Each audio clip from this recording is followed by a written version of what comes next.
এবার বিবাহিত নারী বিবাহিত পুরুষ আজকে বউ থুয়ে গেলে বিকাশে পাও না। অনেকে স্বামীর আমানত নষ্ট করে। স্ত্রী ও যুবক সমাজ মা বোনে শোনো, অনেক মা বোন আছেন স্বামীর হক নষ্ট করেন, অনেক বাবারা আছেন বিবির হক নষ্ট করেন। শোনেন শুনেন শুনেন, পৃথিবীর মধ্যে যদি কোনো বিবাহিত নারী বিবাহিত পুরুষ যদি জিনা করে, শাস্তির বিধান হলো এই পৃথিবীর মধ্যে সর্বপ্রথম তার বুক পর্যন্ত না, এই বুক পর্যন্ত মাটির নিচেই পড়তে হবে, কঙ্কার সুরে মারতে হবে, পাথর সুরে মারতে হবে। যতক্ষণ পর্যন্ত মৃত্যুবরণ না করে ততক্ষণ পর্যন্ত তার গায়ে পাথর সুরে মারতে হবে।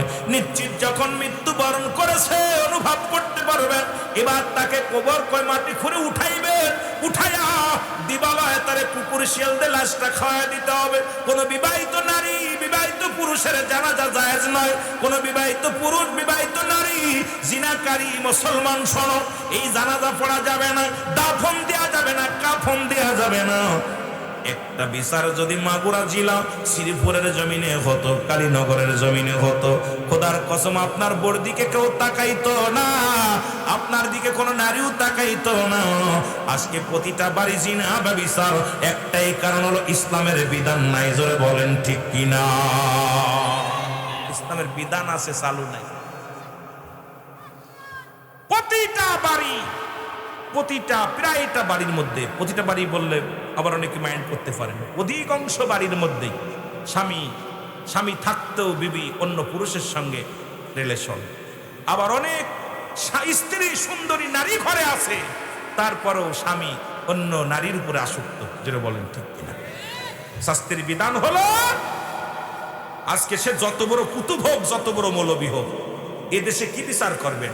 যে দেশে জিনা করে জেলে গেলে ফুলের মালা নিয়ে গলায় ফেরে। আমি আশ্চর্য হয়ে গেছি যে দেশে জিনা করলে তার পক্ষে উকিল দাঁড়ায়, তার পক্ষে বাবা আবার উকলাতি করে হাইকোর্টে রায়। ওই যে আমাদের দেখছেন না বরগুনা তিন নিনাকিরা, ও স্বামীরে মারছে অন্য পুরুষের সঙ্গে জিনা করে, আবার মুজাম্মেল হক ওর বাপ ওই বড়া ফড়া কর্তব্য লুচ্ছ, ও লুচ্ছার ঘরে লুচ্ছাই বদমাইশ মেয়ের পক্ষে আদালতে যে আবার উকলাতি করে। কারণ যে মেয়ে জিনাকারী, যে সন্তান জিনাকারী, সে যত বড় কুতুব হোক না কেন, তুই তার পক্ষ নিবি, তুই জাহান্নামী। জোরে বলেন ঠিক কিনা? আজকে সমাজের মধ্যে আমার যুবক যুবতী নষ্টের কারণ হলো আমাদের মতো কিছু মাথা মোটা আলেম আর মাথা মোটা কিছু নেতা। কারণ এই আলেমগুলো ফতুয়া দিয়ে ঘুরাই ফেলতেছে, ফতুয়া দিয়ে। এই যে বলৎকার, গত 3 মাসে 1100 বলৎকার ধরা পড়ছে। আমি কই যেটা বলৎকার ধরবে সঙ্গে সঙ্গে তাকে শিরচ্ছেদ করো। যে আল্লাহকে আজকে বলতে বলতে এগুলোর বিচার নাই। আল্লাহকে নিয়ে কটূক্ত করা হয়, সাহাবীদেরকে নিয়ে কটূক্ত করা হয়। এদেরকে এখনো বাংলার জমিনে সে যত বড় মুক্তি হোক, যত বড় মুহাদ্দিস হোক, আল্লাহ রাসূলকে নিয়ে কটূক্ত করার সঙ্গে সঙ্গে তার বাঁচার কোনো এখতিয়ার নেই। জোরে বলেন ঠিক কিনা? আরো জোরে বলেন ঠিক কিনা? দেখলাম একমাত্র দেশে এক বাউল না ফাউল আল্লাহকে নিয়ে কটূক্ত করেছে, আবার আমাদের দেশে কিছু দরদি মৌলবী। মুসলমানদের মধ্যে, সুন্নিদের মধ্যে, ইসলামের মধ্যে বাউলদের সাথে কোনো সম্পর্ক নাই। কারণ তারা সবসময় নাস্তিক, তারা সবসময় নাস্তিক, উগ্রপন্থী, তারা ঈমান হারা। জোরে বলেন ঠিক কিনা? যদি কেউ থাকেন ও ফেনা বাসেন কথা বলেন। এদিকে আবার দেখলাম আপনারা সুফিবাদ, কিসের সুফিবাদ, ভণ্ডর কিসের সুফিবাদ? নারী নিয়ে বেগানা নারী নিয়ে গান গাও, বেগানা নারী নিয়ে গান গাও, নাচানাচি করো, পালা গান গাও, তুমি সুফিবাদ? তোমার মতো ভণ্ড প্রতারক এর মধ্যে পৃথিবীর ওই জন্য আল্লাহ কামিনান নাস, মানুষের মধ্যে মায়া করলো, তারা বলবে আমান্না তার ঈমান আনছে বিল্লাহি, আল্লাহর প্রতি, বিল আখিরাতের প্রতি বিশ্বাস স্থাপন করছে। আমা হুম বিমুমিনিন। এ চোর! নাস শব্দের অর্থ হলো মানুষ। কত বড় বদমাইশকে কুল আউযু বিরাব্বিন নাস, নাস মালিকিন নাস, ইলাহিন নাস, খাসিন নাস। কত উচ্চারণ করছে কি শুনছেন না? ও জুতাতে পিটাতে, আল্লাহও নাচে আমিও নাচি। নজবিল্লাহ বলেন না। আর আমার দেশের মুসলিমেরা সেটা সমর্থন করে। হাত দিতে দিতে কোথায় আগুনে হাত দিলে ইচ্ছাও পরে, ঘর ইচ্ছাও পরে। যখন আল্লাহর সঙ্গে কাউকে শিরক করবে, কারণ আল্লাহর কোনো শরীক না। আল্লাহ বলে আল্লাহু আহাদ আল্লাহুস সামাদ লাম ইয়ালিদ ওয়া লাম ইউলাদ ওয়া লাম ইয়াকুল লাহু কুফুয়ান আহাদ। আল্লাহ বলে, আল্লাহ হাবিব আপনি বলে দেন আমি আল্লাহ। কয়জন?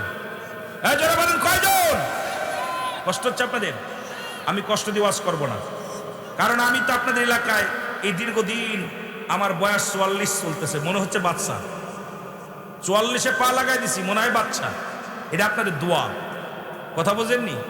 সুতরাং এখন বয়স শেষ, দীর্ঘ যে কদিন বেঁচেছি আল্লাহ হায়াতে রাখছে, আমার শেষ। আর আশাই নেই আগামী দিন বাঁচার, কারণ যেটুকু দিয়েছে এইটুকু নিয়ামত শুকরিয়া আদায় করে কুল পায় না। কত মানুষ জন্ম নিয়েই মারা যাচ্ছে, কত মানুষ পেটের ভিতর থেকে মারা যাচ্ছে, কত মানুষ দুনিয়া আসছে না, মুখ দেখতেছে না। রব্বে কারিম আমাকে এই 40-42 বছর 44 বছর বাঁচিয়ে রাখছে, এই শুকরিয়া আদায় করে তো শেষ করতে পারি না। জোরে বলেন ঠিক কিনা?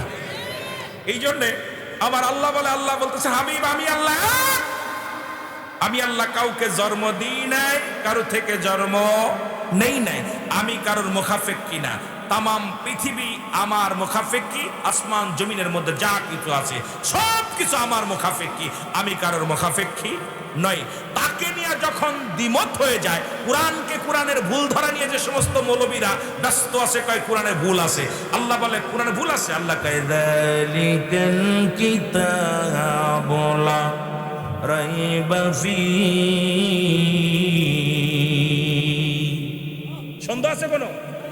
সেখানে যদি মৌলবীরা কয় কোরআনে ভুল আছে, মনে করবেন ওই মৌলবী ঈমান চোর, ওরা নাস্তিকদের দালাল, ইহুদিদের দালাল, খ্রিস্টানদের দালাল। কারণ এই কোরআনকে শেষ করতে পারলে, কোরআনটাকে যদি ধূলিসাৎ করা যায়, কোরআনটা যদি ইহুদিদের কাছে ভুল ধরিয়ে দেওয়া যায়, তাহলে মুসলমানদেরকে শেষ করে দেওয়া যাবে। এই জন্য এই সমস্ত মুনাফিক থেকে সাবধান করে বলেন ঠিক কিনা? এই সমস্ত নাস্তিকবাদ থেকে সাবধান, কারণ এই ইহুদিদের দালাল, খ্রিস্টানদের দালাল। এ কোনো বক্তা না, ইহুদিদের দালাল, খ্রিস্টানদের দালাল। কারণ যে ব্যক্তি কোরআনের ভিতর হাত লাগায়, কারণ কোরআনের কোন জবর জের নুকতা আজ পর্যন্ত কোন মানুষ তৈরি করতে পারছে? কিয়ামত পর্যন্ত একটা সূরা আবিষ্কার করতে পারবে? জোরে বলেন পারবে? ইন আল্লাহ কয় কাদের জন্য কোরআন জানেন? আদাল্লিল মুত্তাকিন,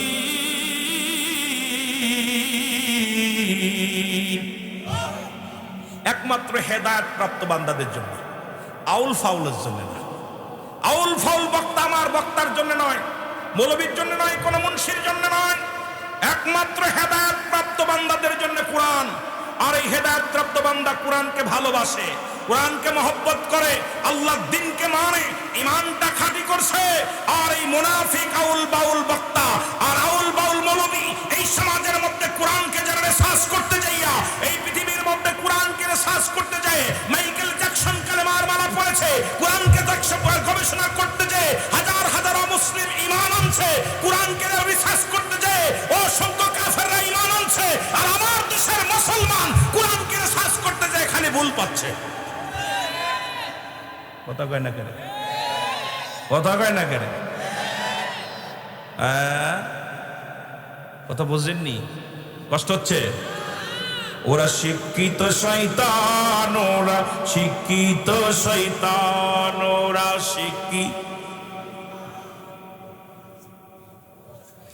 দুর্নীতির ওই আকড়ায় বসে জাহির করে জ্ঞান, কলম দিয়া কামাই টাকা, কলম দিয়া কামাই টাকা, আবার ধরে সাধুর ভান, ওরা শিক্ষিত।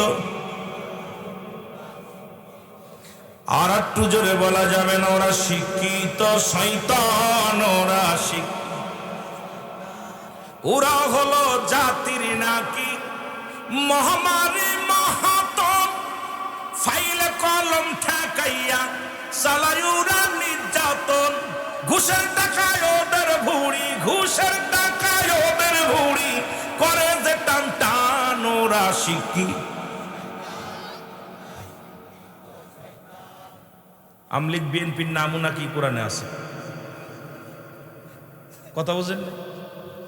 ওদিক আবার বলতেছে কোরআনের ভিতরে ফিরানো কি কার কি জন্য বললো, এটার নামও আছে। আশ্চর্য হয়ে যায়, মাঝে মাঝে এগুলো খেয়াল করি, আশ্চর্য হয়ে যায় তখন আল্লাহ এদেরকে কি দিয়া মানুষ করছে। এরা নাকি আমাদের রাহাবার, যে কোরআনের ভিতর খুঁজা খুঁজা পাইছে এগুলো, কথা বুঝেন? স্কুল কলেজের দিকটা ভাই দেখো না চোখ মেলিয়া, মেয়েরা সব বই সারিয়া আছে শুধু প্রেম লইয়া, ঠিক না?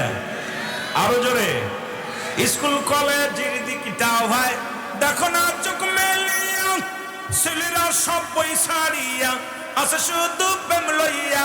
আরে অস্ত্র যে তার সঙ্গের সাথী, অস্ত্র যে তার সঙ্গের সাথী, হইতেছে মস্তান ওরা শিক্ষিত। ঠিক কি না? আমরা লেখাপড়া করি, এটা অ্যাকাউন্টের প্রফেসর কলেজের সরকারি কলেজের অ্যাকাউন্টের প্রফেসর, লেখাপড়া করে নাই।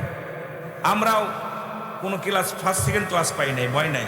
শরিয়াতের ডিগ্রি যেগুলো নেওয়ার দরকার এগুলো নিছি। বই টানতে টানতে পিছনে ব্যথা হয়ে গেছে, হাত ব্যথা হয়ে গেছে। আর এখন গত পরশুদিনকেও রাজশাহী বিশ্ববিদ্যালয় থেকে 3টি কষ্ট উদ্ধার করছে। 5 আগস্টের পর বাংলাদেশ অধিকাংশ বিদ্যালয় থেকে অসংখ্য বিপুল পরিমাণ আর্মিগুলা বন্দুক, রাইফেল, অস্ত্র উদ্ধার করেছে। যেটা বলেন ঠিক কিনা? কারণ এখন আর পড়ালেখা নাই, এখন খালি রাজনীতি। যে দলের হয়ে আমাদেরকে ক্যাডার বানাইতেছে। আর এই নেতা, মাথা মোটা নেতা বয়া বয়া থাকে, নির্বাচনের আগে পায়ে ধরে ভাই ভোট দিন, আব্বা মা খালু দাদা কত কথা কয়, নির্বাচনের পরে আর খুঁজে না পাওয়া যায়। জোরে বলেন ঠিক কিনা? কারণ আমিও ভুক্তভোগী। আজ যে সাকিবুল হাসান চেনেন না? উনি আমার বড় কাকা শালাচ্ছেন। শেখর সাহেবরা চেনেন? ফুফতো ভাই, কথা বুঝেন না? এগুলো পরিচয় দিতে গেলে সব নেতারা চিনে। যেই বড় হয়ে গেছে একসময় আয়া পোলাপানের সঙ্গে খেলা করতো, যেই বড় হয়ে গেছে এর আর খুঁজে পাই না, আসলে হংকার। এগুলো আমি ভুক্তভোগী। আমি নিজাম চেয়ারম্যানের বাঁচতে পরিচয় যদি নিজেরটা দিই ও সব চেনবেন মাগুরায়, কিন্তু নিজের পরিচয় এত পরিচয়ের প্রয়োজন নাই। এই যে হিরণ ভাই, এত চিনি, আমার পরিচিত, যিনি আজকে প্রধান অতিথি। এ মুসলমান, বাংলাদেশে কিন্তু এই সমস্ত নেতাদের চিনা আছে, যেই আঙ্গুল খুলে কলা গাছ আছে। আরে দাম পোশাকে পেটে পেটে ঘষা লাগে, বুকি নেয় না। জোরে কোন ঠিক কিনা? পেটে পেটে ঘষা লাগে, পেটের ভিতর থাকে ময়লা, আপনার পেটও ময়লা, আমার পেটও ময়লা, ঘষণ লাগলে মুনাফিকি বাড়তেছে। জোরে বলে ঠিক কিনা? বুকে ভালোবাসা, বুক মেশে না। কথা বুঝছেন? বুক মিশতেছে না, একটাই কারণ হলো ধোঁকাবাজে ধরে ফেলেছে, ধোঁকাবাজে ধরে ফেলেছে। যেটা বলেন ঠিক কিনা? এ যুবকেরা কথা খুশ নেই, কষ্ট হচ্ছে, কষ্ট হচ্ছে। আল্লাহ কবুল করে। জোরে উঠলি কে বয় মুচাফিসে পলিথিন নিয়ে আসতি, এটা বলে নিয়ে আইবি। এই বয়সে ডায়াবেটিস হলেই তো নি রে, সব ডায়াবেটিসে ধরছে না। হাসি না বাবা, মাহফিলে কানতে হবে, চোখের পানি ফেলতে হবে। আমি রুল আমিন সিদ্দিকী হাসি রহস্য দিতে পারি। যতগুলো ওয়াজ দেখবেন আপনারা বাড়ি বসে দেখছেন, সত্য ইসলাম, তহিদের মুর্শিদামাত, বলধ্বনি আমার অনুষ্ঠান। মাই টিভিতে সত্য ইসলাম, আর টিভিতে তহিদের মুর্শিদামাত, সওয়াল জবাব আমি গুনাহগার পরিচালনা করে থাকি। বাংলাদেশে একাধিক টেলিভিশন আলোচনা করে থাকি। কিন্তু আমি মাগুরার ছেলে, অনেকেই ছিলেন, আমার বাড়ির সকলে যেন খোল নাই, অনেকেই জানেন আমি মাগুরার গৌরব। কিন্তু আমার পরিচয় আমি নিজে দিই অনেক সময়, যে আমি তো আমার মায়ের পরিচয় তো অস্বীকার করতে পারবো না। আমি যেখানে থাকি না কেন, আমার সবচেয়ে বড় পরিচয় মাগুরার সন্তান। সবচেয়ে বড় পরিচয় একটা জেলা, অল বাংলাদেশে বিকশিত জেলা, সেটাই আমার মাগুরা জেলা। মারহাবা বলেন না? দেখছেন এত বড় একটা শুনে তাও সুসংবাদ শুনে কথা কয়। আমরা যে 100% শিক্ষিত, এটাও শুক্রিয়া আদায় করতেছেন। আরে সবাই অশিক্ষিত হোক, খাতা কলমে তো আমরা 1 নাম্বার। কথা কয় না কেন? এখানেও সুর আছে, কত বড় বাদ করা। আমার দেশে মাগুরা খোঁজ দিলে প্রায় 60%, 40% অশিক্ষিত। সেখানে যদি হয় বিকশিত, কত হ্যাঁ দুর্নীতি। জোরে বলেন ঠিক কিনা? এটা একটা দুর্নীতি না? দুর্নীতি। আল্লাহ কবুল করুক। জোরে বলেন আমিন। মহব্বতের সঙ্গে দরুদ শরীফ পড়েন। আল্লাহুম্মা। চা খান ভাই, কই? ওয়ালা ইয়ানি সাইয়্যিদিনা।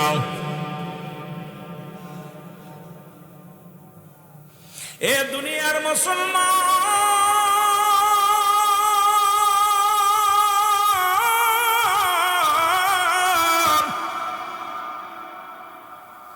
যুবক বলে আমিনুল মুমিনিন, আপনি যে বিচার করবেন আমি মেনে নিব। মনে আছেন? যে বিচার করবেন আমি মেনে নিব। হুজুর আপনি আমাকে ফাঁসি দিবেন মেনে নিব, মৃত্যুদণ্ড মেনে নিব, যে রায় দিবেন আমি মেনে নিব। কিন্তু আমার বিচার করার আগে আমার বাবার বিচারটা আগে করা লাগবে। কার বিচার? যেটা বলেন কার বিচার? বাবার বিচার। খলিফা হযরত উমর ফারুক ডাকতে বলে, যুবক, তুমি কার বিরুদ্ধে অভিযোগ করো? তুমি কি ভুলে গেছো গো, উনি তোমার বাবা হয়?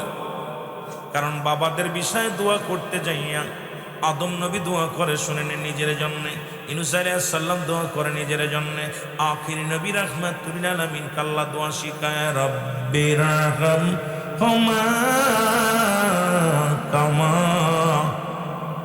রব্বায়ানি সগীরা। জোরে বলেন, রব্বিরহামহুমা কামা।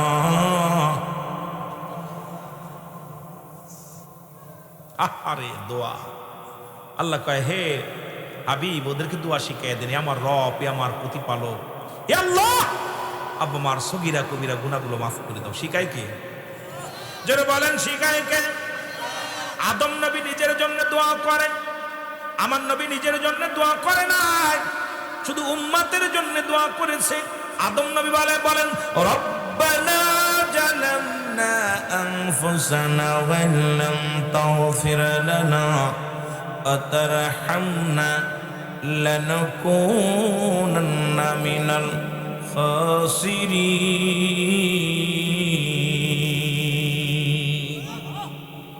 অন্তর্ভুক্ত গেছে, আমার তুমি ক্ষমা করে দাও। কিন্তু আমার নবী কয়, আল্লাহ, বাবা মার সগীরা কবিরা গুনাহ মাফের জন্য আল্লাহ শিখিয়ে দেয় দোয়াটা। আদম নবীর দোয়া শিখাইছে, রব্বে কারিম, আদম রে, তুই এইভাবে দোয়া কর, তুই তো ভুল করেছিস, যেটা ভুল করেছিস এর সমাধান করতে হলে তুমি বলে দাও, আমি জালিমদের অন্তর্ভুক্ত গেছি, আমারে তুমি ক্ষমা করে দাও। কারণ আদম নবীরে যদি কোনো ব্যক্তি জালিম বলে, তার ঈমান থাকবে না।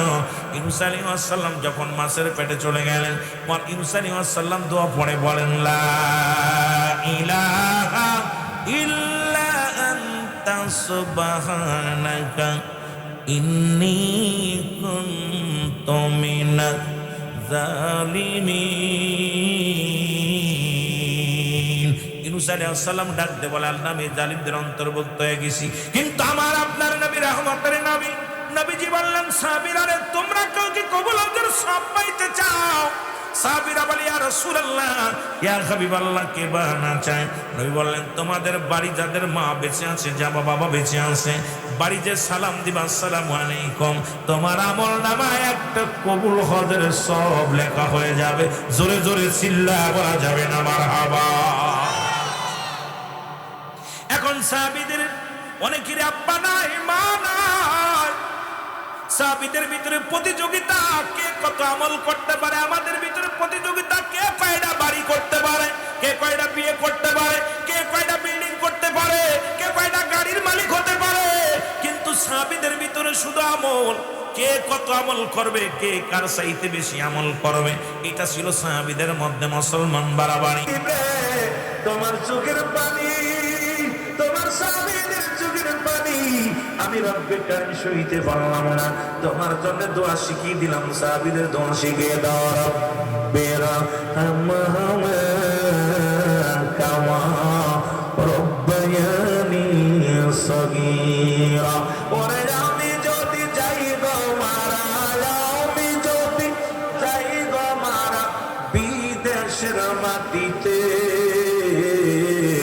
লাশটায় আমার পৌঁছাই দিও মায়েরি কলেতে, রে লাশটায় আমার পৌঁছাই দিও।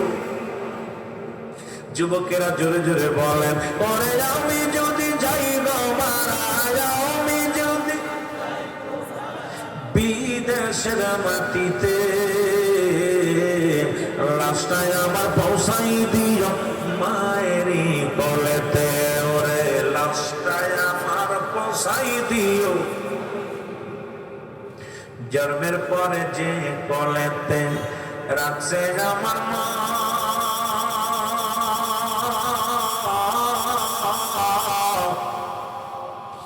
সেই মাকে না দেখাইয়া আমার দাফন দিও না এলাকাবাসী রে।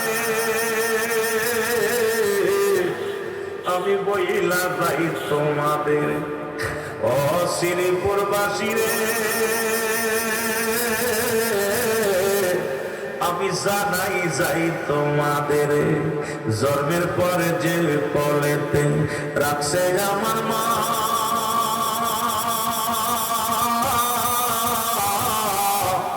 সেই মারে না দেখাইয়া আমায় দাফন দিও না, আমায় দাফন দিও না। আরে মায়ের মুখটা দেখলে পারে, মায়ের মুখটি দেখলে পারে শান্তি পাবো কবরে, লাশটায় আমার পৌঁছাই দিও মায়েরই গলেতে বলো।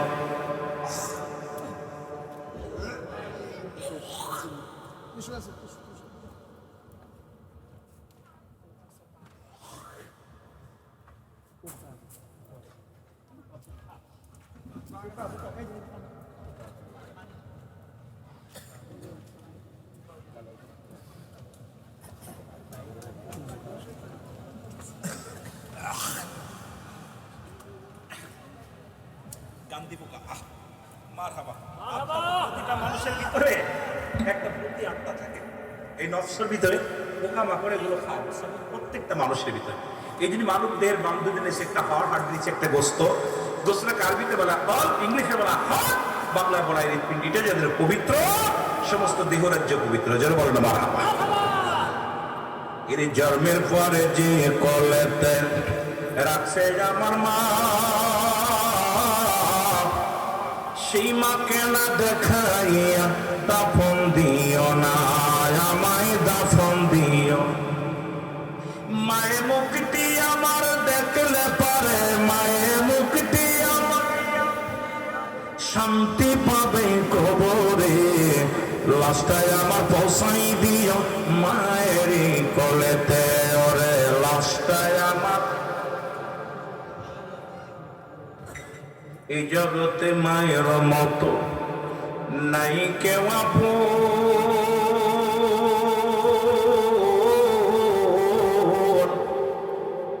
সেই মারে না দেখাইয়া আমার দিও না দাফন। এই জগতে বাবার মতো নাই কেউ আপন,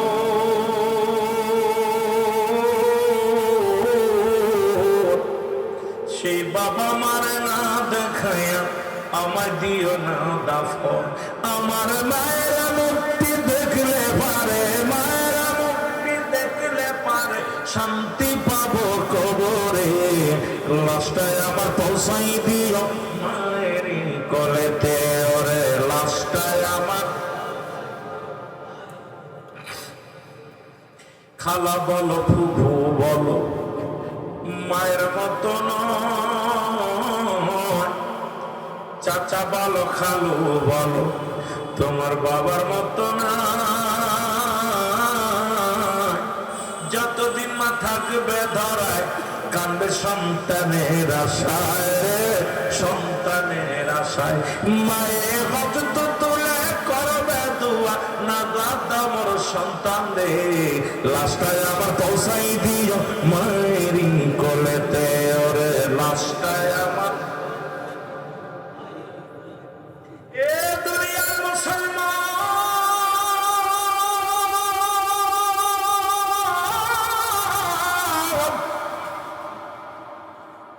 যুবক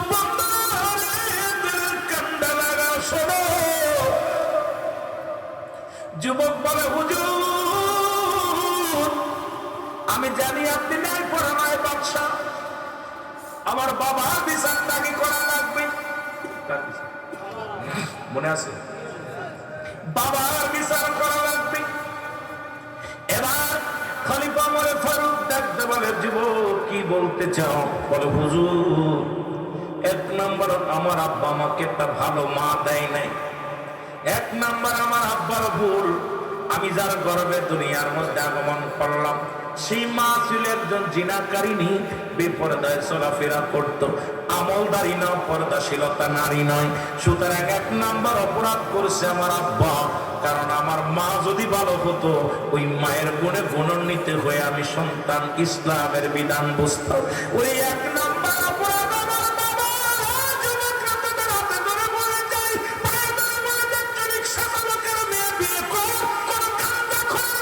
করিস না,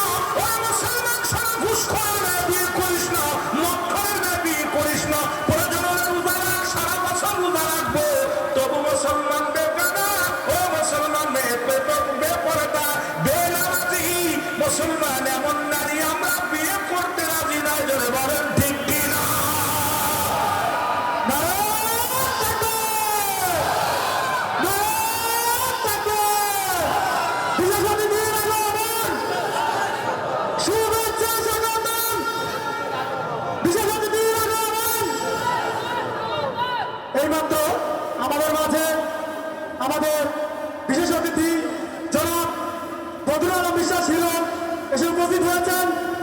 আমরা তাকে সাধারণ গ্রহণ করছি।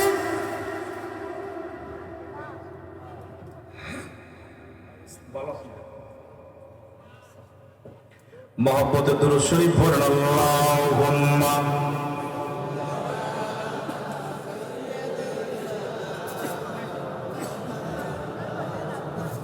ওয়ালা আলি সাইয়্যিদিনা। এ দুনিয়ার মুসলমান গভীর মনোযোগ, যে কথাগুলো আমি ঘোষণা করি শোনানো আস্তে।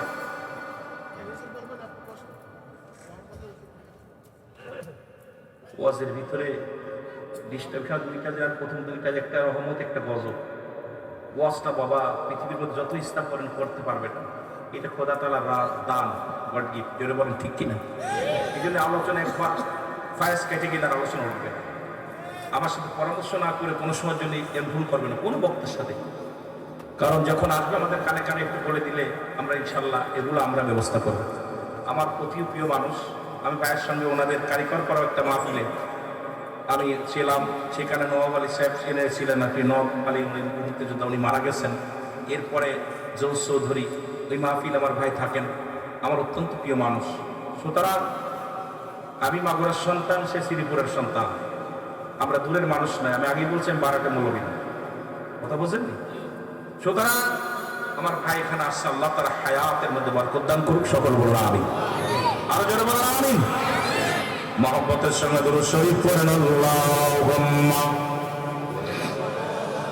নবত মোল্লা ওয়ালা আলি সাইয়্যিদিনা। ওরে আসবে কবে সুখের একটা দিন গো এলাহি, আসবে কবে সুখের একটা দিন বলো, আসবে কবে সুখের একটা দিন গো এলাহি, আসবে কবে সুখের এলাহি।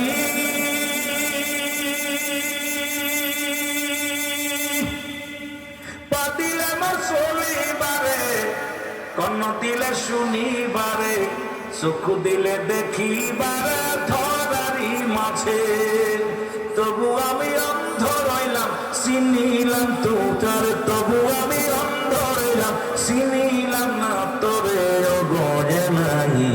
আসবে কবে সুখের একটা দিন বলো, আসবে কবে সুখের একটা দিন ও গয়ে নাই, আসবে কবে সুখের একটা দিন বলো, আসবে কবে ও গয়ে নাই, আসবে কবে। মারহাবা বলা যাবে না? এর ডাক দিয়া মোবারক বারক ডাক দেব না, যুবক শোনো বড় বুঝে রাখলাম আমার বাবা। ও যে বললাম 5টা গুণের নারী বিয়ে করবা গো, 4 নাম্বার গুণ হল রূপবতী গুণবতী। আজকে আমরা শুধু সুন্দরী চেহারা দেখে পাগল হয়ে যাই, এতে চিনার সময় নাই। আগের যুগে যখন বিবাহ হতো মাতৃকুল পিতৃকুল যাচাই বাছাই করা লাগতো, মেয়ের মা আমলদারি কিনা, মেয়ে আমলদারি কিনা, পর্দা মানে কিনা। এখন তার গার্জিয়ানের কোনো মূল্য নাই। পছন্দ হয়েছে ক্লাস 6 থেকে পরের মেয়ের হাত ধরে টানাটানি শুরু করি, আইরে সমাজ আইরে জাতি শেষ হয়ে যায় রে মুসলমান। শোনে না, যদি কোনো গুণবতী রূপবতী নারী যদি তোর সংসারে আসে, ওই মেয়েটা জীবনেও সারা জীবন মুসলমান স্বামীর আদর সোয়াদ পাবে না, তবুও দাঁত কামড়ে পড়ে থাকবে, স্বামীর বিটে ধরে পড়ে থাকবে। কারণ চিন্তা করবে আমি যদি চলে যাই আমার আব্বা কষ্ট পাবে, আমার ভাই কষ্ট পাবে, মা কষ্ট পাবে। জীবনে ওই দুঃখের কথা কাউকে বলবে না। ও আমার যুবক বন্ধুরা শোনে নাও, আজকে বন্যা দেখে রূপ দেখা শুরু করেছি, আর এই রূপের কারণে আজকে প্রতিটা বাড়ির ভিতরে ঝামেলা। ওরে মুসলমান, এই বড় মন বন্ধটা করতে যাইয়া বাবা মায়ের হক আদায় হয় না। ওরে বাপ মার 12টা হক এই দুনিয়ার মধ্যে ইন্তেকালের আগে হলো, এর 6টা হক, এই 12টা হক আদায় করতে পারি না, তুমি যত বড় কুতুব হও না কেন, 3 শ্রেণীর মানুষের দোয়া কবুল হয় না। নাম্বার 1 হলো মুসলমান পিতা মাতার নাফরমানি সন্তান, 2 নম্বর এতিমের মাল ভক্ষণকারী, 3 নম্বর মুসলমান অহংকারী মানুষ। এই 3 শ্রেণীর মানুষের দোয়া আল্লাহ কবুল করে না। এই মুসলমান সহ পিতা মাতার বাধ্যগত হও, দুনিয়ার মধ্যে হও। 5 নম্বর হলো আদর্শ বাবার সন্তান, আদর্শ মায়ের সন্তান। আজ থেকে প্রতিজ্ঞা করব, জীবনেও যদি বিয়ে না করি, কোন ঘুষখোরের মেয়ে বিয়ে করব না, কোন সুদখোরের মেয়ে বিয়ে করব না, কোন মদখোর গাঁজাখোর ইয়াবাখোরের মেয়ে বিয়ে করব না। মুসলমান আজ থেকে যদি প্রতিজ্ঞা করতে পারো, আপনার এই সমাজ, এই কালীনগরের মানুষগুলো সোনার মানুষ হয়ে যাবে। যদি প্রতিজ্ঞা করো, কোন আত্মীয়তা করবো না, কোন গাঁজাখোরের লগে আত্মীয়তা করবো না, কোন হিরণশীল খোরের লগে আত্মীয়তা করবো না, কোন বেনামাজির লগে আত্মীয়তা করবো না, পৃথিবীর মধ্যে সুদখোর ঘুষখোরের লগে। দেখবেন মুসলমান কোন বক্তা লাগবে না, কোন নেতা লাগবে না, এলাকার মধ্যে সোনার মানুষ বড় হয়ে যাবে। যারা বলেন ঠিক কিনা? সোনার মানুষের মতো মানুষ হইতে হবে। বাবাই বলতো মানুষের মতো মানুষ হইতে হবে, দাদাই বলতো মানুষের মতো মানুষ হইতে হবে, উস্তাদ বলতো মানুষের মতো মানুষ হইতে হবে।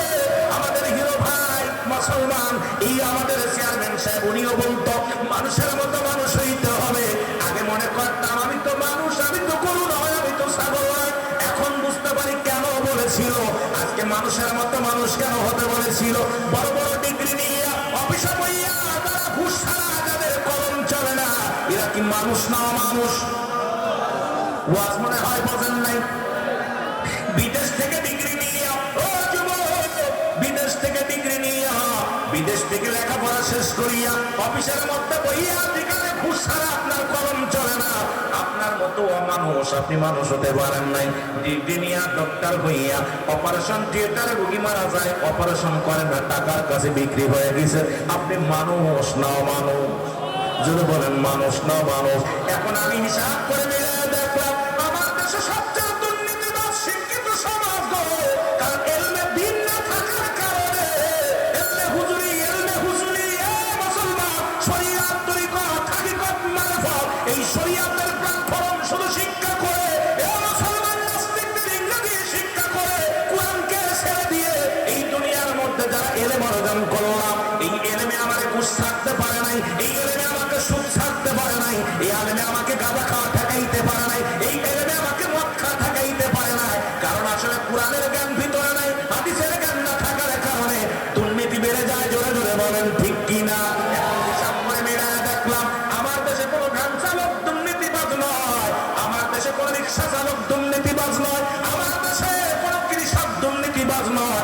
আমার দেশে বিদেশিদের পাঁচটা বড় বড় বড় বড় ডিগ্রিধারী মানুষগুলো এই দুর্নীতিবাজ। জোরে বলেন ঠিক কিনা? কথা বোঝেন? কারণ পুরান নাই ওর ভিতরে। ও সুদ মুশকিলা বোঝে না, হারাম হালাল বোঝে না। মাদারুজ্জুন নবুয়াতের প্রথম খণ্ডের মধ্যে হারামকে হালাল বললে কাফের। শরিয়াতের দৃষ্টিতে কোন ব্যক্তি হারামকে হালাল করে, তার কোনো মায়ের পুতের নাই। পৃথিবীর মধ্যে হালালকে হারাম বলার একটি আর কোনো মায়ের পুতের নাই। সুতরাং আপনি হারাম হালাল চালাই দিবেন আর মুসলমান ধোঁকাবাজ, বাটপার, গুন্ডা। ইসলামে কোনো বরদাস্ত করে না। ইসলামের বিধান মানবেন, কিছু মানবেন, কিছু ছেড়ে দিবেন। এটার নাম ইসলাম হতে পারে না। যেটা বলেন ঠিক কিনা? আমি মিলায় দেখেছি। আপনি দেখেন আপনার আশপাশে যারা আছে, ডক্টর ইঞ্জিনিয়ার হইয়া তারা যদি মানুষের মতো মানুষ হতে পারে, ওরা লেখাপড়ায় কি করছে? ওর ভিতরে এলেম আছে, কিন্তু দিনে এলেম না, কোরআন নাই। ওদের জানতো কোনটা হারাম কোনটা হালাল। এই জন্য সন্তান যখন দুনিয়ার মধ্যে আসে, সর্বনিম্ন তাকে কোরআনের জ্ঞান, নামাজের বিধানগুলো, এই জানাজা পড়ার, আপনার ছেলে জানাজা অনেকে বুবার মতো দাঁড়ায় থাকে। কথা বুঝে? জানাজার নিয়ম, নামাজের নিয়ম, কিছু সূরা, কিছু হাদিস তাদেরকে শিক্ষা দিতে হবে। কারণ ওই ছেলে যখন কোরআন হাদিস শিক্ষা করবে, খোদার কসম, ও একটা হারাম কাজ করতে গেলে বিবেক বলবে না এটা করা যাবে না। কিন্তু তো এটা জ্ঞান নাই। আর তার পিছনে কি আমরা বড় বড় ডিগ্রি অর্জন করাইতেছি বিদেশ নিয়ে। আমার বাজারেরা এমন কোন কিতাব নেই যা পড়লে সব আছে, কিন্তু আমার আল্লাহর কোরআন একটা হরফ পড়ার সঙ্গে সঙ্গে 10টা নেকি। জোরে বলতে মারহাবা। কিন্তু এদিকে আমাদের সন্তানাদি নাই। কারণ কি? একটাই হলো ওই যে আমরা ভিনদেশীদের পাঁচাটা গোলাম, মানুষের মতো মানুষ হওয়ার দরকার আছে কিনা? যেটা বলেন হতে হবে কিনা? এই জন্য মাঝে মাঝে আমার আসলে নিজকে তো নিজে চিনতে পারি না। অ্যারিস্টটল, সক্রেটিস বই লেখাবার বলছে নওয়াদাই ছিল নিজেকে নিজে চিনতে হবে, নিজের নফসকে চিনতে হবে, আপনাকে প্রসিদ্ধ করতে হবে। আপনার আমার বাড়ির পাশে কুষ্টিয়া, লালন কইছে নিজকে নিজ চিনতে পারলে অন্যকে চিনা যাবে। যদিও আমি লালনের ভক্ত না, যদিও লালনের কথা আমি কিছু ভিত্তিহীন, যদিও বলছে যদি নিজকে যদি চিনতে পারেন অন্যকে চিনা যাবে। আমরা খালি ব্যস্ত আছি কে খারাপ, কে গুন্ডা, কে বদমাইশ, কে লুচ্ছা, এই চিন্তা আছি, নিজকে নিজে চিন্তা করি না। আপনি যদি একবার বয়া চিন্তা করেন আমি কে, আমাকে কেন পাঠাইলো, যেটা বলেন ঠিক। যেমন মুসা আলাইহিস সালাম, কথাগুলো খেয়াল করবেন। ওয়াজ কই রাখলাম মনে, ওই যে যুবকের ওয়াজ মনে থাকে জন্য বলা, আলোচনা কিন্তু অনেক আলোচনা করা লাগবে।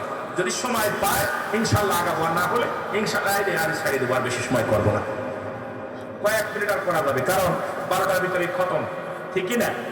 কথা কন না কেন? কষ্ট হচ্ছে আপনাদের? ওয়াজ কি চলবে? চলবে।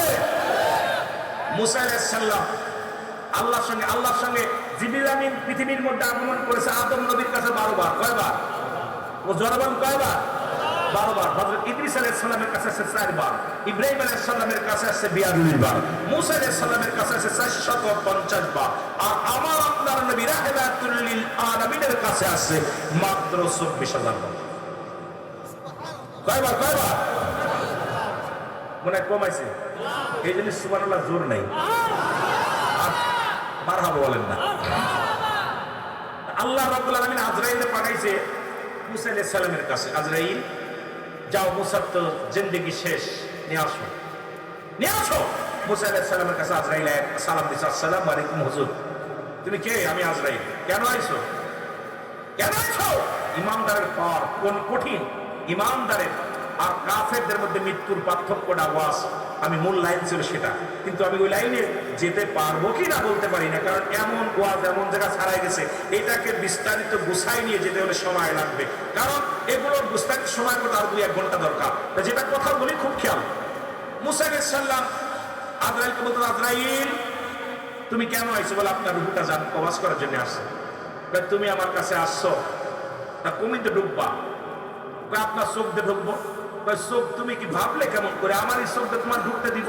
তুমি কি জানো না আমার এই চোখ দিয়ে আমি রব্বে কারিমের যখন তুর পাহাড়ে গেছিলাম, আমার আল্লাহর কুদরতি নূর মুবারক দেখেছি। সুবহানাল্লাহ বলেন না? সুতরাং আমার এই চোখ দিয়ে তোমার ঢুকতে দিব। আমি কি কোনো মহিলা দেখছি? আর এই চোখ দিয়ে কত খারাপ কাজ দেখতেছেন, খুব খারাপ, খেয়াল করবেন। তাহলে আপনার কান দিয়ে ঢুকবো। রব্বে কারিমের সাথে কথা বলার সময় আমার আল্লাহর কথা কানে শুনেছি, এই কান্দে তোমার আমি ঢুকতে দেবো। যে কান্দে কোরআন শোনেন সেই কান্দে আমরা ঘুরে আসি, গানও শুনতেছি, জোরে বলেন ঠিক কি না? বাজনাও শুনি, বাবার আমার গভীর মনোযোগ। মুসা আলাইহিস সালাম বলছে এ না ঢুকতে দিব না। ভাই আপনার মুখ দিয়ে ঢুকতে না, আমি মুখ দিয়ে কোরআন, ওই কোরআন পড়েছি, যে মুখ দিয়ে কোরআন পড়ছেন মুসা আলাইহিস সালাম, কিন্তু আমি আল্লাহর সঙ্গে কথা বলেছি, আমার মুখ দিয়ে ঢুকতে দিব না। কথা বুঝছেন? সিজদা করে আমি আল্লাহর সিজদা করেছি, ঢুকতে দিব না। আজরাইল দাঁড়ায় আছে, আল্লাহ কয় আজরাইল ওনার সঙ্গে বাড়াবাড়ি করো না, কেন আমার নবী, ওর কাছে জিগাও কতদিন থাকবো। নবী মুসা আপনি কতদিন থাকতে চান? যে মুসা তো জিব্রাইলের মাইরা চোখকানা করছিল, অনেক ওয়াজ, পিছনে মেলা ওয়াজ, এত কিছু কই থাকতাম না। এখন মুসা আলাইহিস সালাম বলতেছে, জিব্রাইল, আজরাইল তুমি বলো তাই আপনি কতদিন থাকবেন? একটা বকরির গায়ে যতগুলো কষ্ট হবে এতদিন থাকবেন? তারপরে কি হবে? মরা লাগবে। কি লাগবে? কি মরা লাগবে? 20 বছর পরে মরা লাগবে, 50 বছর পরে মরা লাগবে। মুসা কয় যেহেতু মরাই লাগবে, এই বুড়ো বয়সের ইবাদত বন্দেগী কি করবো? কারণ আমার তো মরাই লাগতেছে। বাইকের তো আমার প্রশ্ন সময় দিবে না না, যদি আপনি একটু বসেন, কয়েক মিনিট বসেন, তারপর ছেড়ে দিন। আপনার অনুমতি নিয়ে রাগ করেন না। আপনি কিন্তু আমার অনেক চিনা পড়ছে, আমি কিন্তু নিজাম চ্যানেলের স্বাস্থ্য ভাই, বুঝছেন? নিজাম ভাই আমার বড় ভাই, আক্তার কন্ট্রাক্টর নিজাম ভাই। আর আপনার তো আমি কথা বলছি, এক জায়গায় বলছি, কিন্তু আমি এরকম পরিচিত কথা বলার সুযোগ পাইনি, কারণ আপনার সঙ্গে আপনি আসার আমি কাগজ দিকে আমি আপনার পুরো আগে প্রশংসা করছি।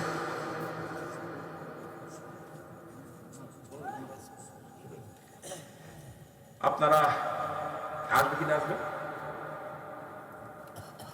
বলেন। ধন্যবাদ। আপনারা বিশেষভাবে অবগত আছেন যে আমাদের কালনাথের পূর্বপাড়া আল মদিনা জামে মসজিদটি কুয়েত সংস্থা থেকে পাশ হয়ে এসেছেন। এই মসজিদটি আনার পিছনে যার বিশেষ অবদান রয়েছেন, যে অক্লান্ত পরিশ্রম করেছেন, দিনের পর দিন রাতের পর রাত ঢাকা থেকে তার নিজের অফিসকে বন্ধ করে যে অক্লান্ত পরিশ্রম করে মসজিদটি পাশ করিয়ে এনে আমাদের এখানে নির্মাণাধীন করেছেন, সে আমাদেরই সুপরিচিত, আমাদেরই শ্রদ্ধাভাজন জনাব আমাদেরই বড় ভাই মোহাম্মদ লুৎফর রহমান ভাই, তিনি আছেন আমাদের এখানে। আমি ভাইকে বিশেষভাবে অনুরোধ করব আপনি একটু মঞ্চে আসবেন। ধন্যবাদ সম্মানিত লুৎফর রহমান ভাই, আপনাকে এলাকার মানুষ সম্মান করে ভালোবাসে, আপনিও আল্লাহর ঘরের জন্য অনুদান রাখছেন, মায়া করছেন, আপনাকে ভালোবাসে এলাকার মানুষ। ধন্যবাদ, আসসালামু আলাইকুম। সুতরাং আল্লাহ আপনাকে দয়া করুক যে আপনার অবদান, আল্লাহ রাব্বুল আলামিনের ঘর আমার নবীজি যে নির্মাণ করলেন, মক্কা থেকে মদিনায় যখন হিজরত করলেন, খুব খেয়াল করবেন কথাটা। বাইরে বসবেন, এবার শেষ আমার বাম পাশে একটা চেয়ার দেন, বড় সাহেব বসেন, আপনি বসেন, বাইরে চেয়ার দেন, সামনে দেন না, চেয়ার নাই, একটা চেয়ার দেন সামনে। আস্তে আস্তে আর ওয়াজ শেষ, এখন 11:30 বেজে গেছে, এখন বেলা কাজ হয়েছে বাদে। আমার ওয়াজটা শুরু করছি, এটা করতে হলে 2-3 ঘন্টা দরকার, ভাইদের কষ্ট দিব না। তো যেটা বলতেছিলাম এটা খেয়াল করেন, আপনার নবীজি বলতেছিলেন যে আমি একটা মসজিদ বানাবো। কি বানাবো? যেটা বলেন কি বানাবো? মসজিদ। নবীজি মক্কা থেকে মদিনায় হিজরত করে উঠলেন, যায় আইব আনসারীর বাড়ি। কার বাড়ি? আইব আনসারী বলতেছি, ইয়া রাসূলুল্লাহ, ইয়া হাবিবাল্লাহ, আপনি মসজিদ বানাবেন? কাজী, তাহলে আমার বাড়িটা আপনাকে দান করে দিলাম। সুবহানাল্লাহ বলেন না? এই আসতে দেবেন না জয় দেবেন? আপনাকে দেওয়া লাগবে না, এই পাগলগুলো পাইছি। আর আল্লাহর ঘর হবেই, আপনার ঘরটা আল্লাহর ঘর খালি থাকে, কারণটা কি? ইমান দুর্বল। জোরে বলেন ঠিক কিনা? আমার বাবারা, মুসাইলের দিদা আল্লাহ নবী বলতেছে, আমি তুমি ঘরটা দিতেছো, ইয়া রাসূলুল্লাহ, ইয়া হাবিবাল্লাহ, আমার আসল ঘর তো আমার কবর, আসল বাড়িটা আমার কবর, এটা আমার সানি বাড়ি, আসল বাড়ি আমার কবর। নবীজি মুখের দিকে আইব আনসারী মুখের দিকে তাকায়, নবীজি ফেলা চোখের পানিগুলো ছেড়ে দিচ্ছে। রাসূলুল্লাহ বলতেছে, আনসারী তুমি তোমার বাড়িটা দান করে দিলা। ইয়া রাসূলুল্লাহ, যেখানে আমার আল্লাহর ঘর হবে, আমি আনসারী, আল্লাহ ঘরটাও আল্লাহ, সুতরাং আমি আমার জীবনটা দিয়া যদি আমি দিতে পারতাম তবুও আমি খুশি হইতাম। জোরে বলেন না মারহাবা। নবীজি বললেন, আমি জমি পাইলাম, এখন তো জমি যেহেতু পেয়ে গেছি, কিছু অর্থের দরকার, কাঠকুটি দরকার, সামিয়ানা দরকার। সাহাবীরা যার 2টা খাজুর গাছ ছিল, একটা কেটে নিয়ে চলে আসে, পাতা খাজুর গাছের ডাল কেটে কেটে নিয়ে চলে আসছে, বড় বড় পাথর নিয়ে গাড়ি করে নিয়ে চলে আসছে। নবীজি বলে, সাহাবীরা, ইয়া রাসূলুল্লাহ, আল্লাহর ঘর বানাইলেন, আমরা জানতে পারি আপনি আল্লাহর ঘরের সাহায্যের জন্য হাত বাড়াইছি। আল্লাহ কি অভাবী নাকি? কথা বলতে নেই, আল্লাহ কি অভাবী না। সুতরাং আল্লাহর ঘরের জন্য আমার ভাই যান, আল্লাহ তার হায়াতের মধ্যে বরকত দান করুক। অনেক যেহেতু উদ্যোগ নিছে, যদি আপনি 10-এর লাঠি 1-এর বোঝা, মারহাবা বলেন না। সুতরাং আমি ওয়াজ যদি সময় যেতাম, বাড়ির মানুষ সবাই আমরা বাড়ি, এক বাড়ির মানুষ, বাঁকুড়া সন্তান, আপনারা শুনলেও আশ্চর্য হয়ে যাবেন। আপনাদের শ্রীপুরে একজন ডিআইজি আছে, মফিজুর রহমান, চেনেন? তার শ্রীপুরের আপনি চেনেন?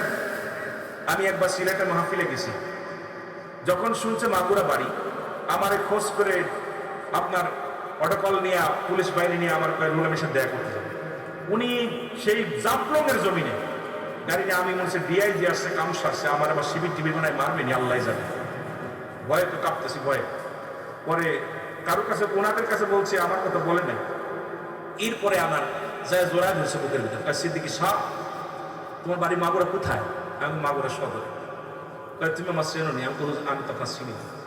তাই আমি এই তো সবে মাত্র ডিআইজি হয়েছি, এই সিলেট বিভাগের ডিআইজি, আমি মফিজুর রহমান সাহেব, আমি মাগুরার ছেলে, তুমি আমার ভাই। আহা, আমার অধীনে আমি আফসোসে আমার বুকটা ভরে গেছি। এই মানুষগুলো যে নিরহংকার একজন ডিআইজি, তার কাছে এসপিডিসি দ্বারা ধন্না ধরে দাঁড়িয়ে থাকে, সে মানুষ আমি গুনাহগারের বুকের ভিতর টান দিয়েছে, খালি মাগুরা সন্তান দিলে যে আমার ছেলে, আমার বড়, আমার অন্য।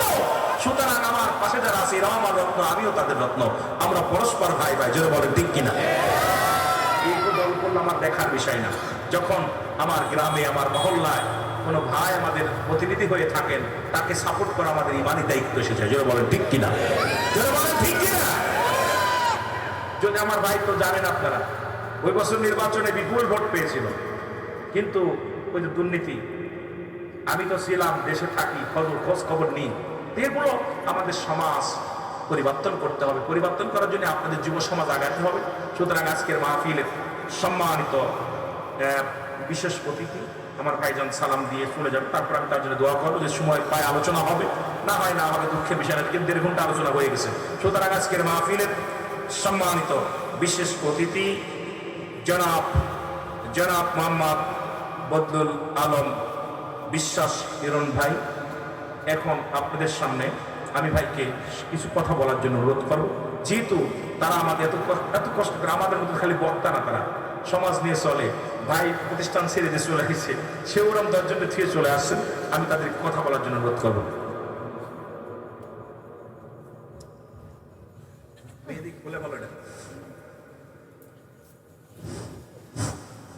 বিসমিল্লাহির রহমানির রহিম। আসলে আমাদের প্রধান অতিথির বক্তব্যের পর কারোর বক্তব্য চলে না। আর প্রধান অতিথি বুঝতেই পারছে কিনা আমি জানি না, আমাদের নবীজির মানে জান কবজ কিভাবে করলো, এই আকর্ষণটা আসলে সবার মধ্যে রয়ে যাচ্ছে। তা উনি এটা একটু শেষ করুন। আর প্রধান অতিথির পরে আর আসলে কোনো বক্তব্য চলে না। তো ওনার যে পরিচয় পেলাম, মানে আমি নিজাম ভাইয়ের ছোট ভাই, তার মানে নিজাম ভাই আমার বড় ভাই। বিশেষ করে আমার বড় ভাই নজরুল যিনি মারা গেছেন, তার সাথেই তার বন্ধুত্ব ছিল। এবং আমার বড় ভাই মাগুরা গেলে ওই নিজাম ভাই ওখানেই আসলে রাত যাপন করত। মানে আসলে মধুর সম্পর্ক তাদের। আর নিজাম ভাই খুব ভালো মানুষ, অত্যন্ত ভালো মানুষ। আর যে ভালো মানুষ তাকে ভালোই বলতে হয়। যেমন উনি মফিজ সাহেবের কথা বললেন, ডিআইজি, আপনারা তাকে চেনেন না, আমি যতদূর জানি উনি অত্যন্ত সৎ পুলিশ অফিসার, এবং ওনার আব্বা অত্যন্ত সৎ মানে ক্লার্ক ছিল। প্রতিমধ্যে 3 জন মানুষের সঙ্গে দেখা। কয়জন? যেটা বলেন কয়জন? একজন ধনীর সঙ্গে দেখা। ও মুসলমান, আমার লুৎপার ভাইয়ের মতো বা গিরু ভাইয়ের মতো একজন ধনীর সঙ্গে দেখা। ধনী সালাম দা, সালাম আলাইকুম নবী মুসা, তুমি কই যাও? মুসা কয়, ও ধনী, আমি যাইতেছি রব্বি কারীমের সঙ্গে দেখা করার জন্য তোর পারে। বলে, ধনী রে, আমার একটা নালিশ তুমি নিয়ে যাবানি তোমার আল্লাহর দরবারে। বলে, আমার একটা নালিশ তুমি নিয়ে যাবানি। মুসা আলাইহিস সালাম বলে, ধনী, তোমার কি নালিশ তুমি বলো? বলে, নবী মুসা, তোমার আল্লাহরে জিগাইবানি, এত ধন সম্পদ আল্লাহ আমারে দিছে, এই সম্পদ কি আমল করলে এই ধন সম্পদ গুলো শেষ হয়ে যাবে? তোমার মওলারে জিগাইবা আমি। খেয়াল করবেন কিন্তু মুসা বলে, তোমার নালিশটা আমি নিলাম। দ্বিতীয় একজন মহিলার সঙ্গে দেখা। মেয়েটা ডাকতে পারে, নবী মুসা,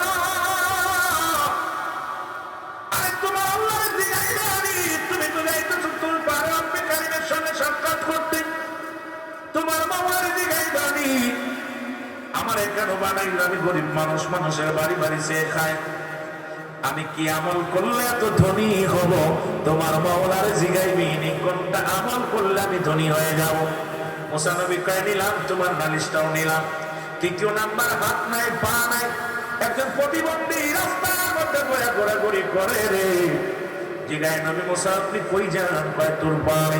কয়, নবী মুসা রে, তোমার আল্লাহরে জিগাইবা আমি, আমার হাত নাই পা নাই, রব্বে কারীম আমারে কিসের জন্য বানাইছে? আমার কোনো কাজে লাগবে নি।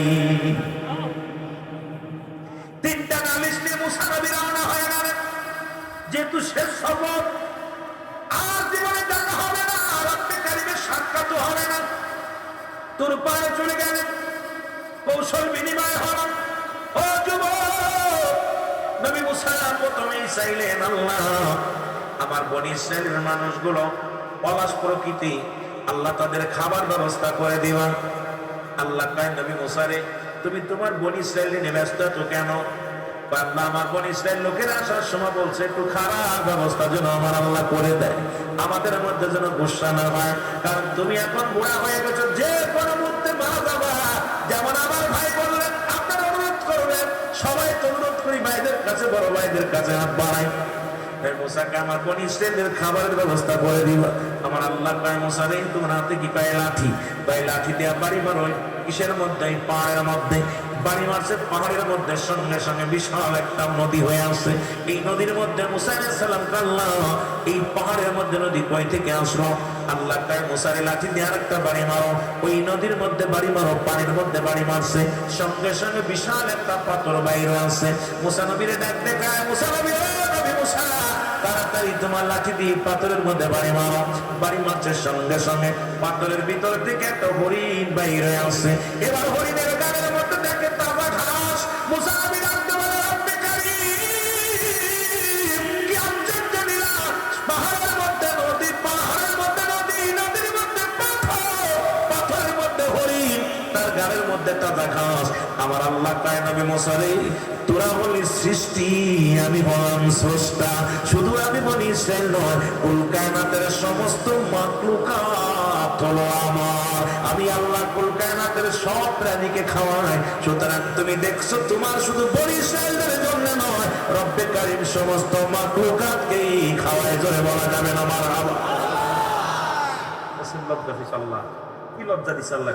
দেখছো নি, তুমি তোমার প্রজ্ঞার মানুষের চিন্তা করো।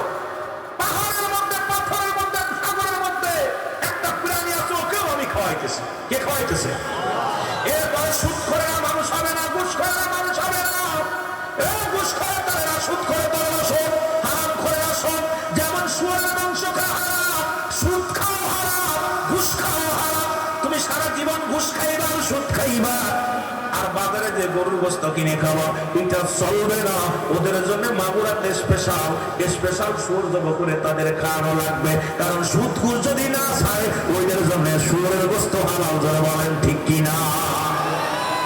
সুদ খা কি, ঘুষ খা কি, শুয়োরের গোস্ত খাবা, ঘুষ আর সুদ খুঁজবা বড় বড় মুরগি, চলবে না। যদিও সময় পাবো না বাবা, আমার গভীর মনোযোগ। মুসা নবী ডাকতে পারে, রব্বে কারীম, তিনটা নালিশ নিয়েছিলাম আপনার কাছে, তিনটা প্রশ্ন নিয়ে আসলাম আপনার কাছে, উত্তর চাই। বলে, মুসা রে, তাড়াতাড়ি বলো কি উত্তর? ডাকতে বলে, রব্বুল আলামিন,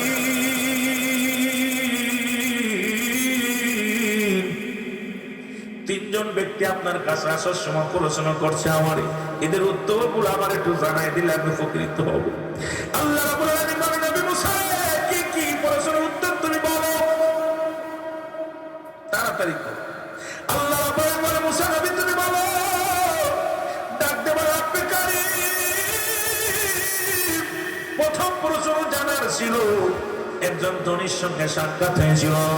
এই ধনী বলছে, নবী মুসা, এই দুনিয়ার মধ্যে এত সম্পদ আমার আল্লাহ দিছে, কি আমল করলে আমার সম্পদ গুলো কমে যাবে আমারে বলে দিও।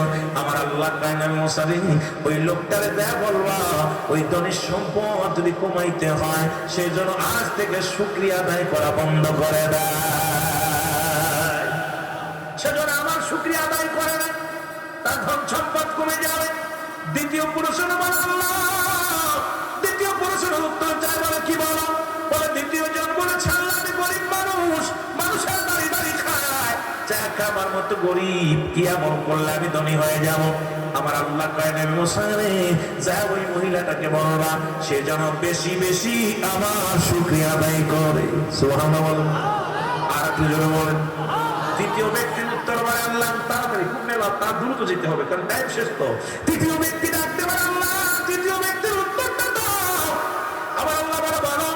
আল্লাহ, হাত নাই, পা নাই।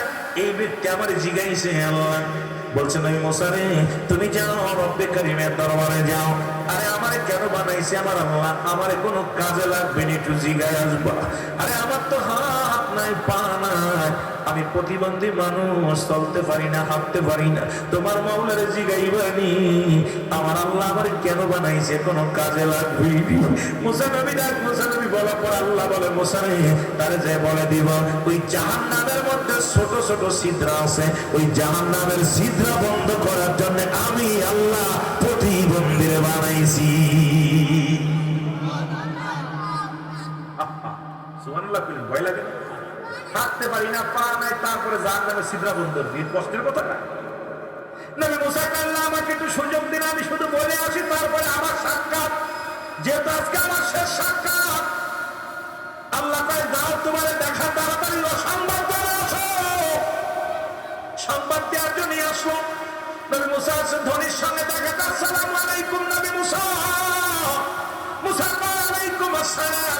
ও নবী মুসা তোমার মাওলারে জিগাইছো নি আমি কি আমল করলে আমার ধন সম্পদ কমে যাবে? নবী মুসা কয় ধনী রে রব্বে কারীম বলছে তুমি আজ থেকে আর রব্বে কারীমের শুকরিয়া আদায় করবা না। পরে ধনী কয় মুসা রে তুমি কি পাগল হইছো নি? ধন সম্পদের পাহাড় যদি আমার আল্লাহ করে দেয় তবু না ফরমানি করতে রাজি নয়। সঙ্গে সঙ্গে ধনী আবার আলহামদুলিল্লাহ বলছে, আর ধন সম্পদ আল্লাহ দ্বিগুণ বাড়ায়া দিছে। ধরে বলেন মারহাবা। এবার মুসা নবী ধীরে ধীরে গেলেন ওই মেয়েটার কাছে, নিয়ে বলেন নবী মুসা তোমার মাওলানা জিজ্ঞাসা নি আমারে আমি কি কাজ করলে আমি ধনী হব? মুসা নবী কয় মা গো মা, রব্বে কারীম বলেছে তুমি বেশি বেশি শুকরিয়া আদায় করবা। মেয়েটা কয় নবী মুসা তোর আল্লাহ আমারে কি দিয়েছে, এত শুকরিয়া আদায় করবো কেন? তোর বড় পর আল্লাহ কি কাম পাই নাই, খালি তার শুকরিয়া আদায় করতে কয়। সঙ্গে সঙ্গে একটা তুফান আসিয়া গত শুক্রবারে রব্বে কারীম একটা ঝাঁকি দিছে, আজকে বিকেলে একটা ঝাঁকি দিছে। ধরে বলেন ঠিক কিনা? এক ঝাঁকি দল বাংলাদেশ না দিছে, 13 জন 13 জন মৃত্যুবরণ করেছে, হাজারের উপর মানুষ ও মুসলমান হাসপাতালে ভর্তি হয়েছে। মুসলমান তারা কি হয়েছে? মুসলমান সহ অনেক প্রায় 10টার উপরে বিল্ডিং ঢাকা শহরে ভেঙে পড়েছে, রাস্তাঘাট অনেক জায়গাতে হয়ে গেছে। কারণ রব্বে কারীম কখন যেন দুনিয়াটাকে শেষ করে দিবে। রব্বে কারীম বলে কুল্লু মান আলাইহা ফান, আল্লাহ তাই বান্দারে এই জমিনটা আমি চূর্ণ বিচূর্ণ করে দিব।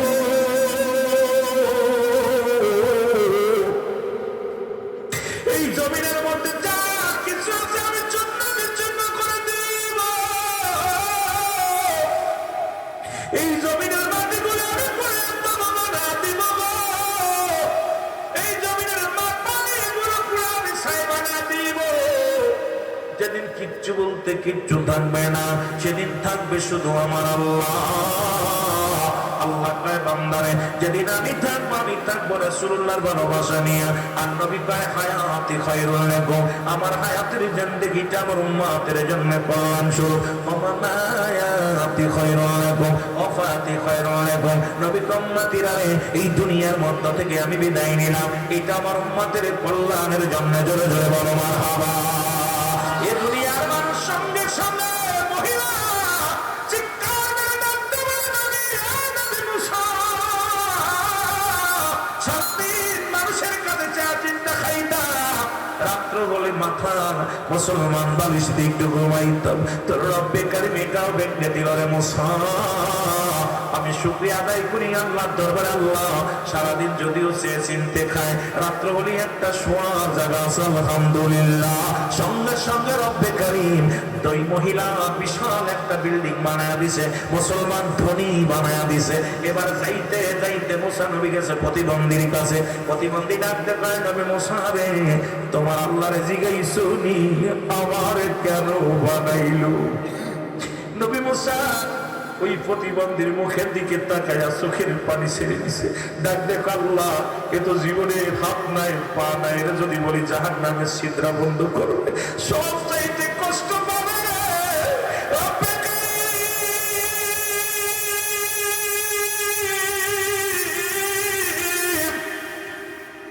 আমি কেমনে করে বলবো? প্রতিবন্ধী জিগায় নবী মুসা রে তাড়াতাড়ি বলো তোমার রব কি বলেছে। প্রতিবন্ধীর জবাবে মুসা আলাইহিস সালাম বলে, প্রতিবন্ধী রে, রব্বে কারীম আমারে বলছে তোমারে দিয়া জাহান্নামের মধ্যে ছোট ছোট ছিদ্র আছে, এইগুলো তোমারে দিয়ে বন্ধ করবে। প্রতিবন্ধীর চোখের পানি মুছে ডাকতে কাল আলহামদুলিল্লাহ। প্রতিবন্ধী ডাকতে কায় নবী মুসা রে, আমার জীবন ধন্য, যারা আল্লাহ রাব্বুল আলামিন আমারে বিফলে বানাই নাই, বিনা প্রয়োজনে আমারে বানাই নাই, আমারে তো জাহান্নামের ছিদ্র বন্ধ করবে, আমার জীবনটা ধন্য। তবু আমি ধন্য, আমার আল্লাহ আমারে বানাইছে। আমার আল্লাহ কয় জিবরিল তাড়াতাড়ি যা নবী মুসা রে যে বল, আরে চলে মোর প্রতিবন্ধীর জানায় একটা নাই দুটি নয়, আমি আল্লাহ ওর জন্য আমি আত্মা জান্নাতের দরজা করে দিলাম। জোরে জোরে চিল্লায় বলা যাবে না মারহাবা। আপনি যে আনন্দে থাকেন শুকরিয়া আদায় করবেন রব্বে কারীমের। মুসা নবী এবার উত্তর দিয়ে গেছে, আল্লাহর কাছে দেখে ঘুরে আসতেছে, হঠাৎ করে বড় বড় কষ্ট এগুলো কল্পনা জল্পনা করে রওনা দিছেন। মুসা নবী পথের মধ্যে আস্তে আস্তে দেখে কয়েকটা লোক কবর খনন করে, কোনটা কুরুল নিয়ে কবর খোঁজে। মুসা নবী যায় সালাম দেয়, আসসালামু আলাইকুম ভাই, তোমরা কারা? আমরা এই যে কবর খুঁজতে দেখছেন, ভাই কার কবর করেন? ভাই এলাকার মধ্যে একজন মানুষের কবর দেয়া হবে, এখানে দাফন করা হবে। মুসা আলাইহিস সালাম ডাকতে বলে, ভাই রে, আশপাশে তো কোনো বাড়ি দেখি না, কার কবর হবে? কয় ভাই রে, ওই লোকটা দেখতে শুনতে আপনার মতো, চওড়া লম্বা চওড়া আপনার মতো, যদি কিছু মনে না করেন আমাদের সহযোগিতা করেন, কারণ কয়েকজন ফেরেশতা মানুষের সুরত ধরে কবর খনন করে। এবার মুসা নবী আমার হাতে দাও, আমার হাতে কোদাল দাও, কোদাল দিয়া কোনটা দিয়া মুসা নবী নিজের কবর নিজে খনন করলেন, সুন্দর একটা কবর বানাইলেন।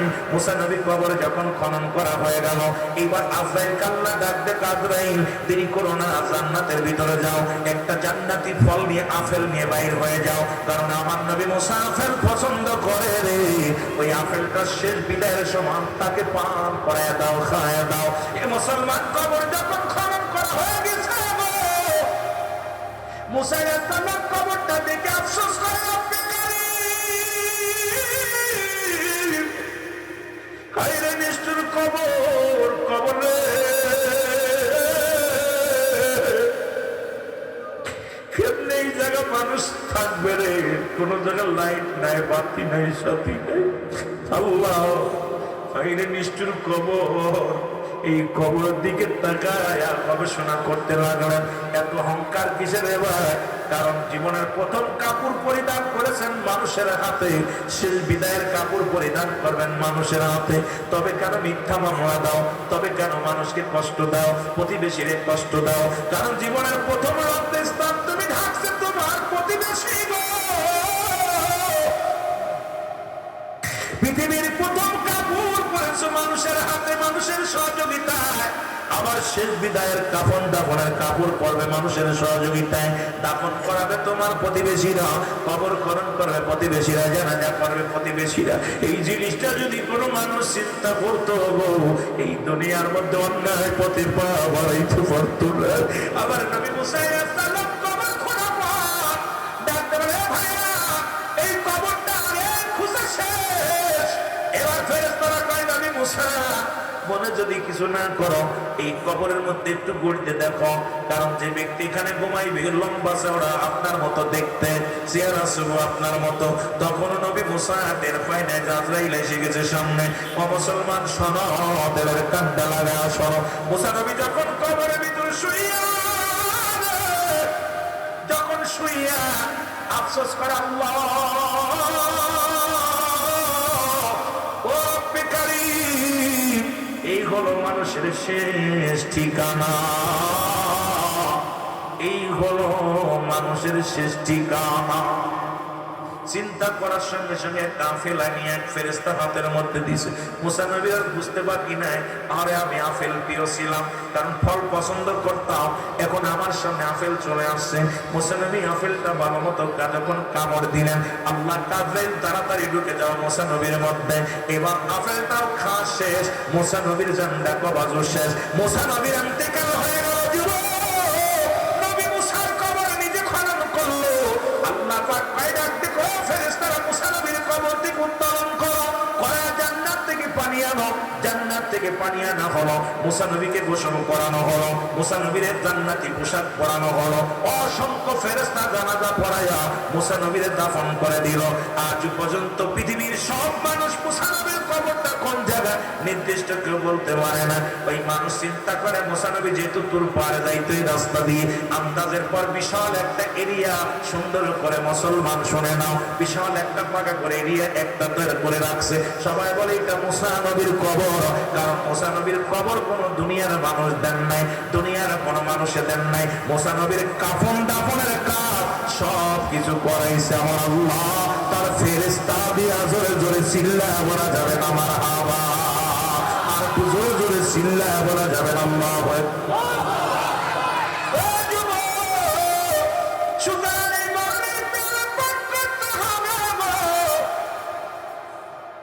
দুই নাম্বার বিপদ হলো মানুষের কবর।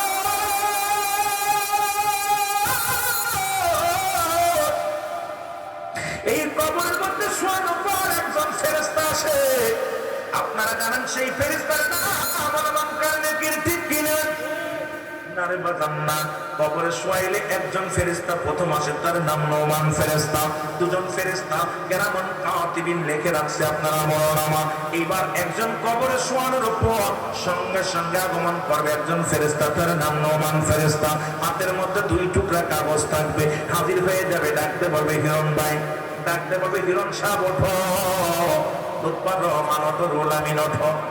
আপনাদের বোঝানোর জন্য বললাম। এবার উঠবে বান্দা, উঠা পড়া হাতের মধ্যে দিবে একটা কাগজ ধরায়া, বান্দা বলবে এটা কি করে? তোমার 40 বছরের আমল, 50 বছরের আমল। বান্দারে যার যার আমল নামা তার লেখা লাগবে, কোনো টিপসই চলবে না, কোনো সুপারিশ চলবে না। এবার নোমান ফেরেশতা ডাকতে বলবে ভাই তুমি লেখো। এবারে লিখবে বান্দা, ডাকতে বলবে আমি লিখবো কেমনে? আমার কাছে তো কোনো কলম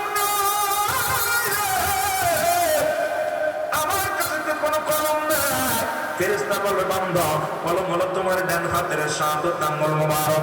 আমি আপনাদের অনুরোধ করে যাই, এই হাত দেওয়ার ঘুষের কারবার করিস না, এই হাত দেওয়ার সুদের কারবার করিস না, এই হাত দিয়ে হারাম পথে টাকা উপার্জন করিস না, আদায় করিস না, এই হাত দিয়ে টাকার পতিতালয় দিস না, গান বাজনায় দিস না, এই হাত দিয়ে মসজিদ দান কর, মাদ্রাসায় দান কর, ভালো কাজে কাজ কর। এ যুবক তোমার ডান হাতের শাহাদাত আঙ্গুল মোবারক হবে কলম। বান্দা বলবে আমি কলম পাইলাম, এখন আমার তো কালি দরকার, কালি না। কালি বলবে তোমার মুখের থুতু মোবারক তোমার কালি, তোমার মায়ের গর্ভে যখন ছিল রব্বুল আলামিন তোমার মুখ দিয়া না পাক পানি খাওয়ার নাই, তোমার এই নাভির সঙ্গে মায়ের নাভিটা জুড়াইয়া দিছে। আরে ও যুবক, কারণ এই মুখে কোরআন পড়বি, এই মুখে নবীর দরুদ পড়বি, এই মুখে আহ্বান করবি, সত্যের আহ্বান করবি, এই যে রব্বে কারীম, এই মুখটার মধ্যে কুরক্ত দেন নাই, আর কুরক্ত খাওয়ার নাই। আজকে বড় হইয়া যখন গাদার মধ্যে টান দাও, মদের মধ্যে টান দাও, বিড়ির মধ্যে টান দাও, রব্বে কারীম বড় কষ্ট পায়, বড় কষ্ট লাগে রে যুবক, শুনে নাও আমার যুবক বন্ধুরা, ও যুবক বন্ধুরা শুনে নাও। ফেরেশতা বলবে কালি তোমার মুখের থুতু মোবারক, কালি যখন পেয়ে যাবে রে যুবক বাবারা শুনে নাও। এবার ডাকতে পাবে বান্দা তাড়াতাড়ি লেখাবো, বলে আমি কালি পাইলাম, এখন আমি লেখবো কেমনে? বলে 3 টুকরা কাপড়ের কাপড় দেওয়া হয় সঙ্গে, ও ভাই 5 টুকরা কাপড়ের কাপড় দেওয়া হয়, 1 টুকরা কাপড়ের কাপড় টানলে খুলে নিবে, নিয়ে আমার বান্দা লেখো। এবার মিনিটের মধ্যে, সেকেন্ডের মধ্যে লেখা হয়ে যাবে। আর একটা টুকরা টানতে কানের হাত থেকে কেড়ে নিবে, আর একখান কাপড়ের কাপড় টানতে খুলে নিবে হাত থেকে, নিয়ে আবার বান্দা লেখো। এবার দেখবে 70 বছরের জিন্দেগি কতটা কাজ নামাজ কাজা দিছো, কত জায়গায় গান বাজনায় বসেছো, কত মেয়ের সর্বনাশ করেছো, কোথায় দানা মদ খাইছো, কোথায় তুমি সুদের কারবার ঘুষের কারবার করেছো। ডাকতে পারবে ফেরেশতা আমি লিখতে পারি না। মুসলমান ডান দিক থেকে মাটি চাপ দিবে, বাম দিক থেকে মাটি চাপ দিবে, ডান দিকের একদিকগুলো বাম দিকে চলে যাবে, বাম দিকের একদিকগুলো ডান দিকে চলে যাবে। কবরে আদা ভাই যদি বিশ্বাস না হয় বাড়ি কবরের কাছে একটা গরু বাঁধবেন, একটা ছাগল বাঁধবেন, বাঁধিয়া দূরে দাঁড়ায় থাকবেন, ভালো খাবার দিবেন। দেখবেন গরুটা চোখে দর করে পানি ছেড়ে দিছে, তার মালু তাকাইবে রশি সিরাসিরি করবে। কারণ মুসলমান পৃথিবীর মধ্যে একমাত্র দানব এবং মানব বুঝতে পারে না কবরের আযাব। সমস্ত প্রাণী কবরের আযাব বুঝতে পারে।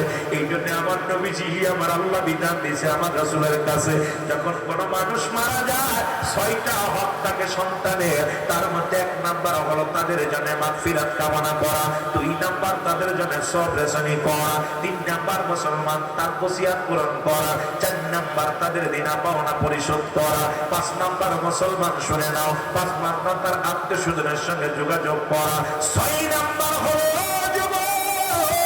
পিতা-মাতার সময় করে বেশি বেশি করে তাদের কবরটা জিয়ারত করা। আজকে এমন সন্তান দেখে গেলাম আব্বা আমার কবরটা পর্যন্ত চেনে না। ইমামরে জিগায়, হুজুর আমার আব্বার কবর কোথায়, মার কবর কোথায়? আরে যুবক, বড় আফসোস জাগে।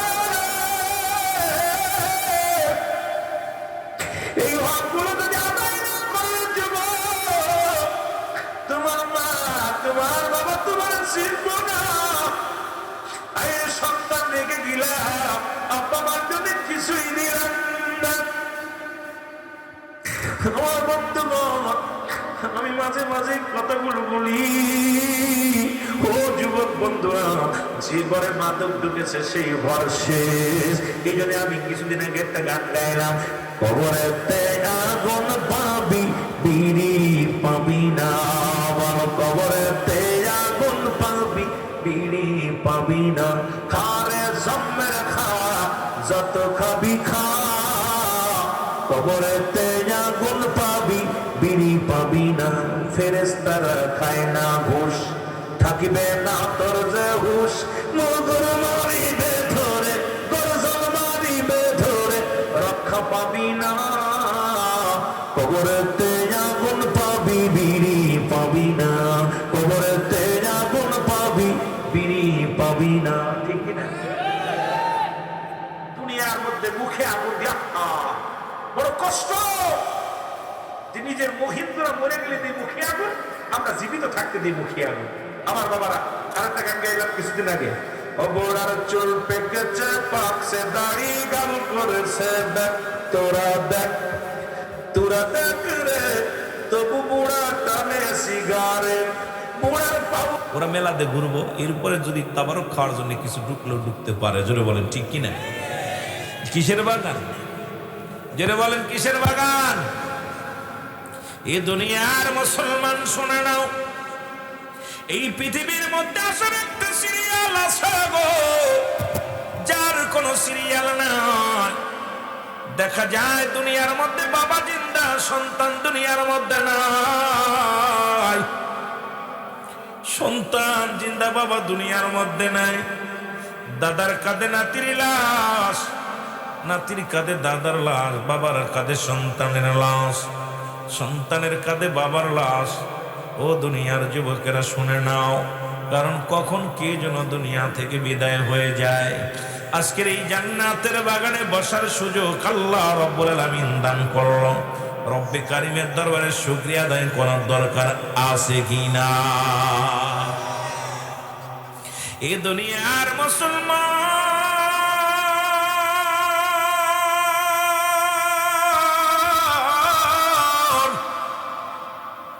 যেহেতু আসার সিরিয়াল আছে, যার সিরিয়াল নাই রে। আর মানুষের মৃত্যু হয় 2টা টাইমে, একটা হলো রাত, একটা হলো দিনের বেলা, একটা হলো রাতের বেলা। রাত শুরু করেছে আমার আল্লাহ নামাজ দিয়া, দিনও শুরু করেছে আমার আল্লাহ নামাজ দিয়া। যারা নবীর উম্মাত বলে দাবি করো গো, নবীর কাছে 1 নাম্বার প্রিয় হলো নামাজ। জোরে জোরে চিল্লায় বলা যাবে না মারহাবা। রব্বুল আলামিন নামাজের প্রতি গুরুত্ব দিবে উম্মাতিরা, রাসূলের উম্মাতিগণ। এই জন্য নামাজের প্রতি রব্বুল আলামিন দুনিয়া যখন সৃষ্টি করলেন, রাতের শুরু থেকেও নামাজ দিলেন, দিনের শুরুতেও নামাজ। মারহাবা। আমার বন্ধুগণ, আমি আস্তে আস্তে আলোচনায় যাব। যুবকদের, বৃদ্ধদের সকলকে জানানোর জন্য যদিও সর্বশ্রেণী মানুষ এখানে আছেন গো, অল্প সময়ের মধ্যে অনেক লম্বা আলোচনা করা লাগবে। ও যুবক, রাত শুরু করেছে আমার আল্লাহ নামাজ দিয়ে, রাতের শুরু হলো মাগরিব। বান্দা শুনে নাও, এর মুসলমান, মাগরিবের 3 রাকাত ফরজ নামাজ তুমি আদায় করলা, সঙ্গে সঙ্গে তুমি হয়ে গেলে আমার আল্লাহর গোলাম।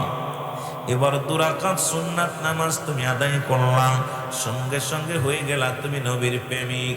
এখন রাতের মধ্যে যদি তোমার মরণ হয়, তোমার মরণটা হবে আল্লাহর গোলাম, রাসূলের প্রেমিক। জোরে বলেন ঠিক কিনা? মুখে মুখে বলো নবীর ভালোবাসি, দাড়ির মধ্যে 13 বার শেপ লাগাও। মুখে মুখে কও আল্লাহর গোলাম, নামাজ না পড়ে বিছনায় যাও। ও যুবক, 1 ওয়াক্ত নামাজ কাজা দিলে 80 খুতবা পরিমাণ জাহান্নাম, যার 1 খুতবা পরিমাণ হলো 2,88,00,000 বছর। জীবনে কত নামাজ, কত সালাত আপনার জীবন থেকে চলে গেল। এই নামাজের হিসাব যদি রব্বে কারিম ধরে গো, বাঁচার মতো কোনো উপায় নাই। জোরে বলেন ঠিক কিনা? রে উপায় নাই রে,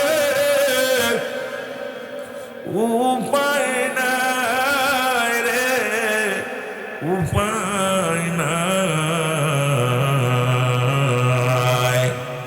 অন্ধকার কবরে তোর বন্ধু নাই, অন্ধকার কবরে রে ভাই কোন বন্ধু। এ দুনিয়ার মুসলমান,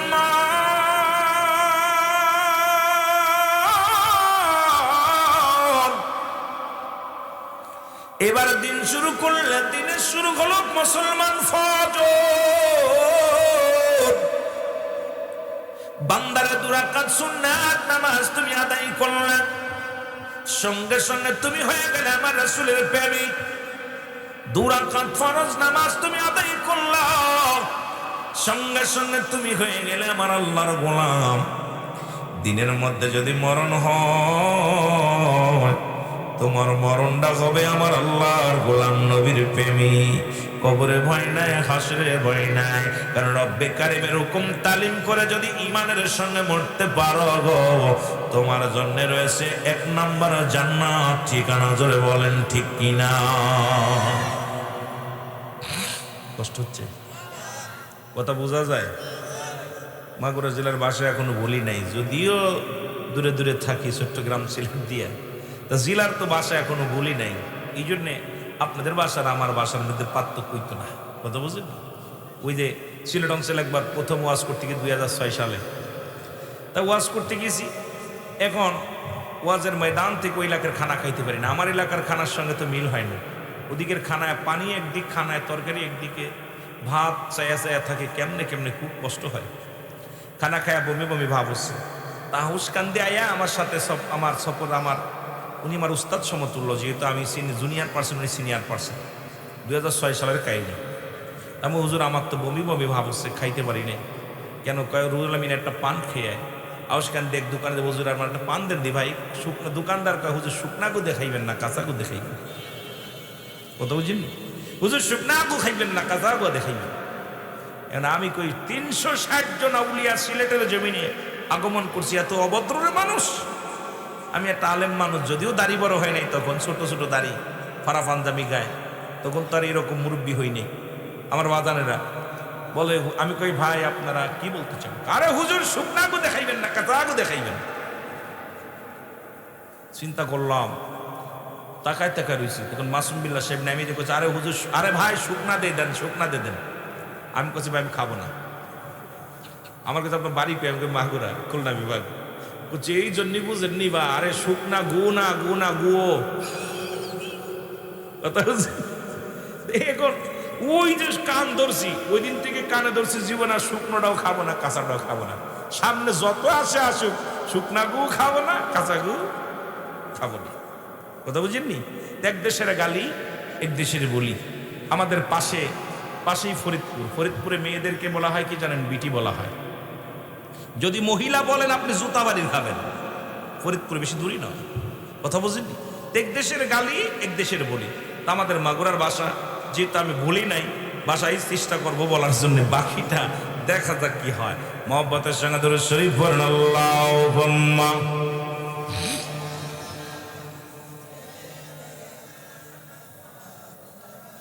কষ্ট হচ্ছে, জোরে বলেন।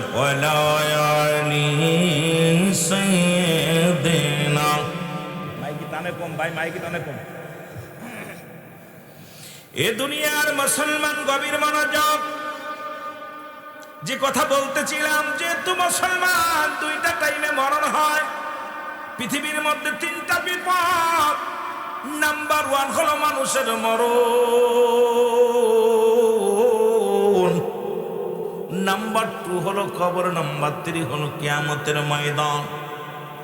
এই মরণের পেয়ালা পান করতে হবে, এর মধ্যে কোনো সন্দেহ নাই।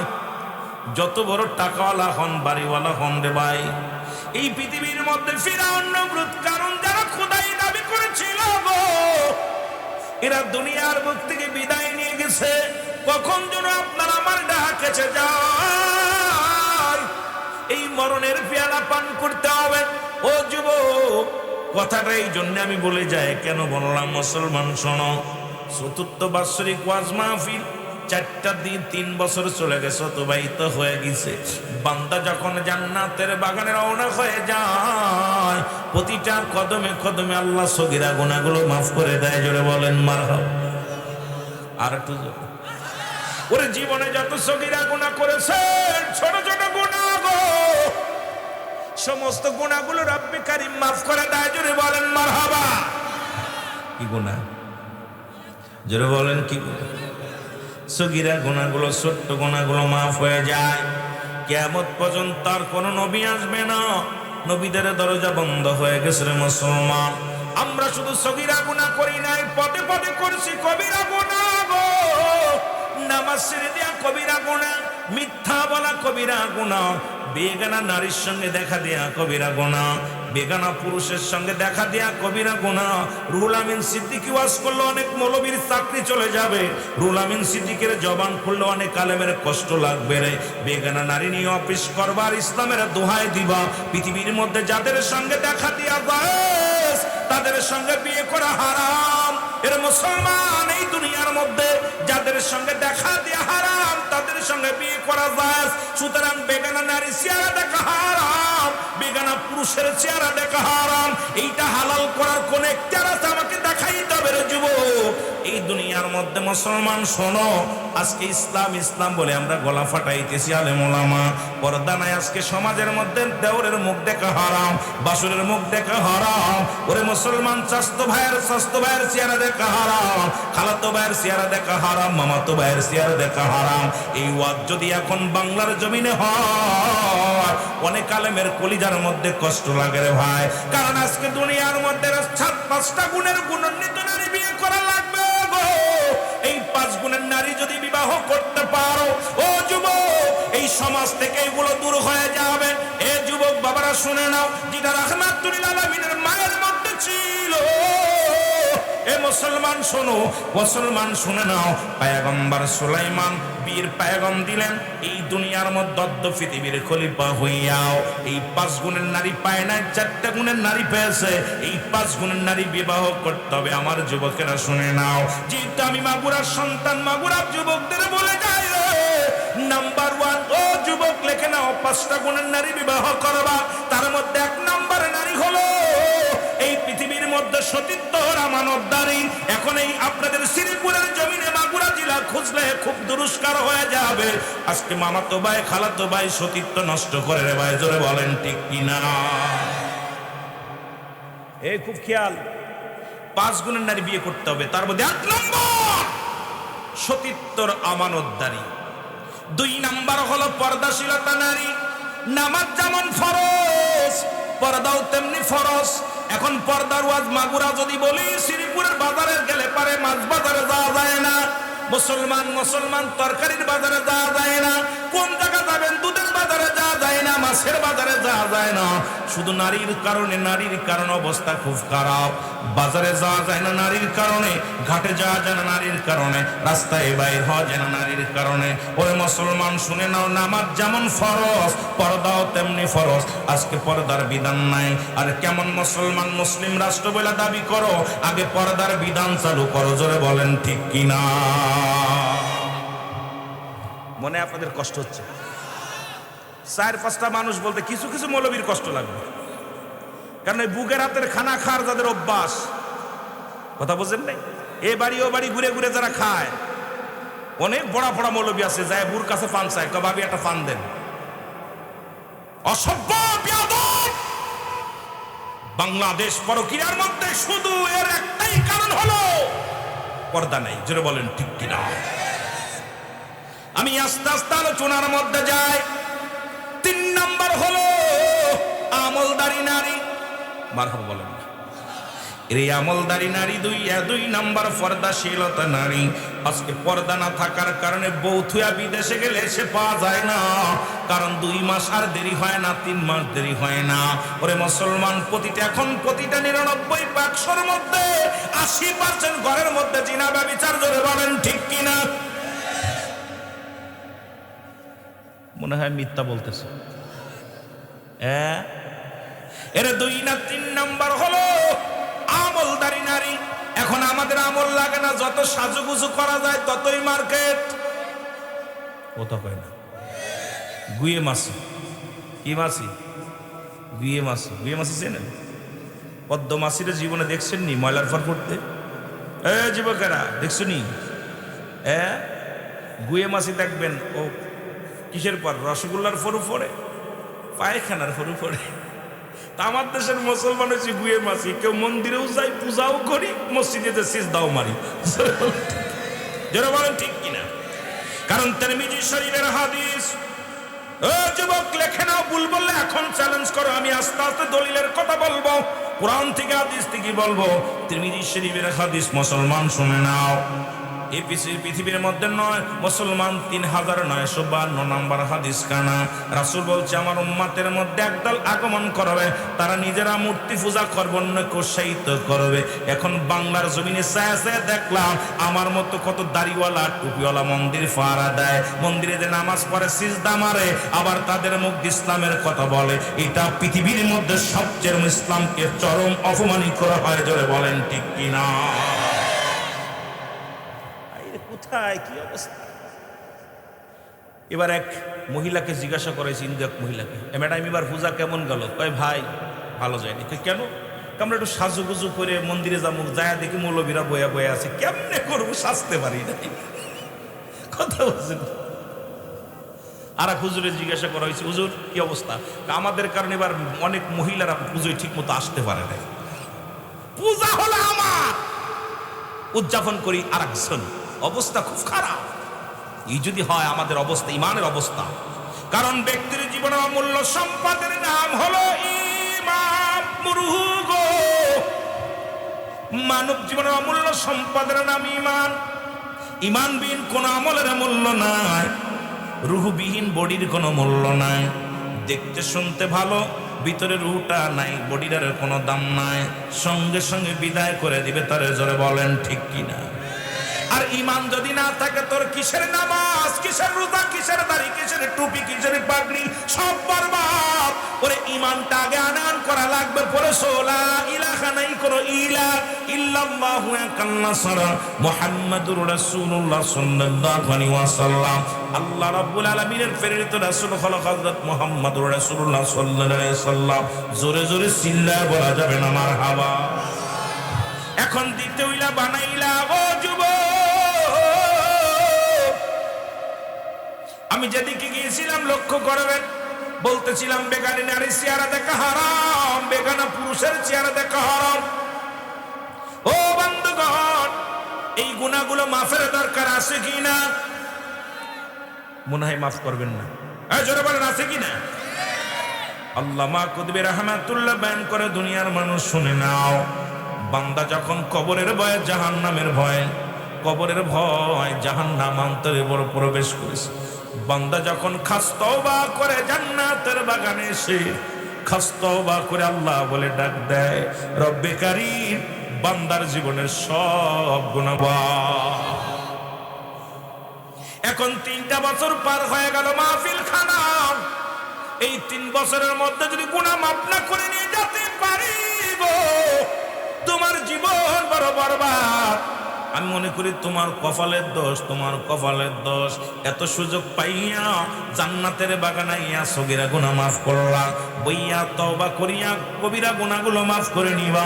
এই সুযোগ পাওয়ার পরও যদি গুনার বোঝা নিয়ে বাড়িতে যাও, আমি মনে করি তোমার কপাল খারাপ। জোরে বলেন ঠিক কিনা? এই জন্য যেহেতু রাত্রে আর দিনে মৃত্যু হয়, রাত শুরু করেছি একটু তওবা করি যেন আল্লাহ আমাদের মরণটা আসানে দেয়, যেন ঈমানের সঙ্গে হয়। সবাই তওবা করেন, আস্তাগফিরুল্লাহ রাব্বি মিন কুল্লি যামবিন ওয়া আতুবু ইলাইহি লা হাওলা ওয়ালা কুওয়াতা ইল্লা বিল্লাহিল আলিয়্যিল আযীম। লা ইলাহা ইল্লাল্লাহু মুহাম্মাদুর রাসূলুল্লাহ। আশহাদু আল্লা ইলাহা ইল্লাল্লাহু ওয়াহদাহু লা শারীকা লাহু ওয়া আশহাদু আন্না মুহাম্মাদান আবদুহু ওয়া রাসূলুহু। জোরে জোরে চিল্লা চিল্লা জোরে জোরে আওয়াজ দেবেন আল্লাহু আকবার। মদিনা যাইতে পারলাম না, মদিনা। আওয়াজ দিয়ে বলেন মদিনা যাইতে পারলাম না, মদিনা। আমি অসহায় তাই এত দূরে রই, আমি অসহায় তাই এত দূরে রই, শুধুই সালাম জানাই, বলো শুধুই সালাম জানাই মদিনা। লাম না মদিনা। এ দুনিয়ার মুসলমান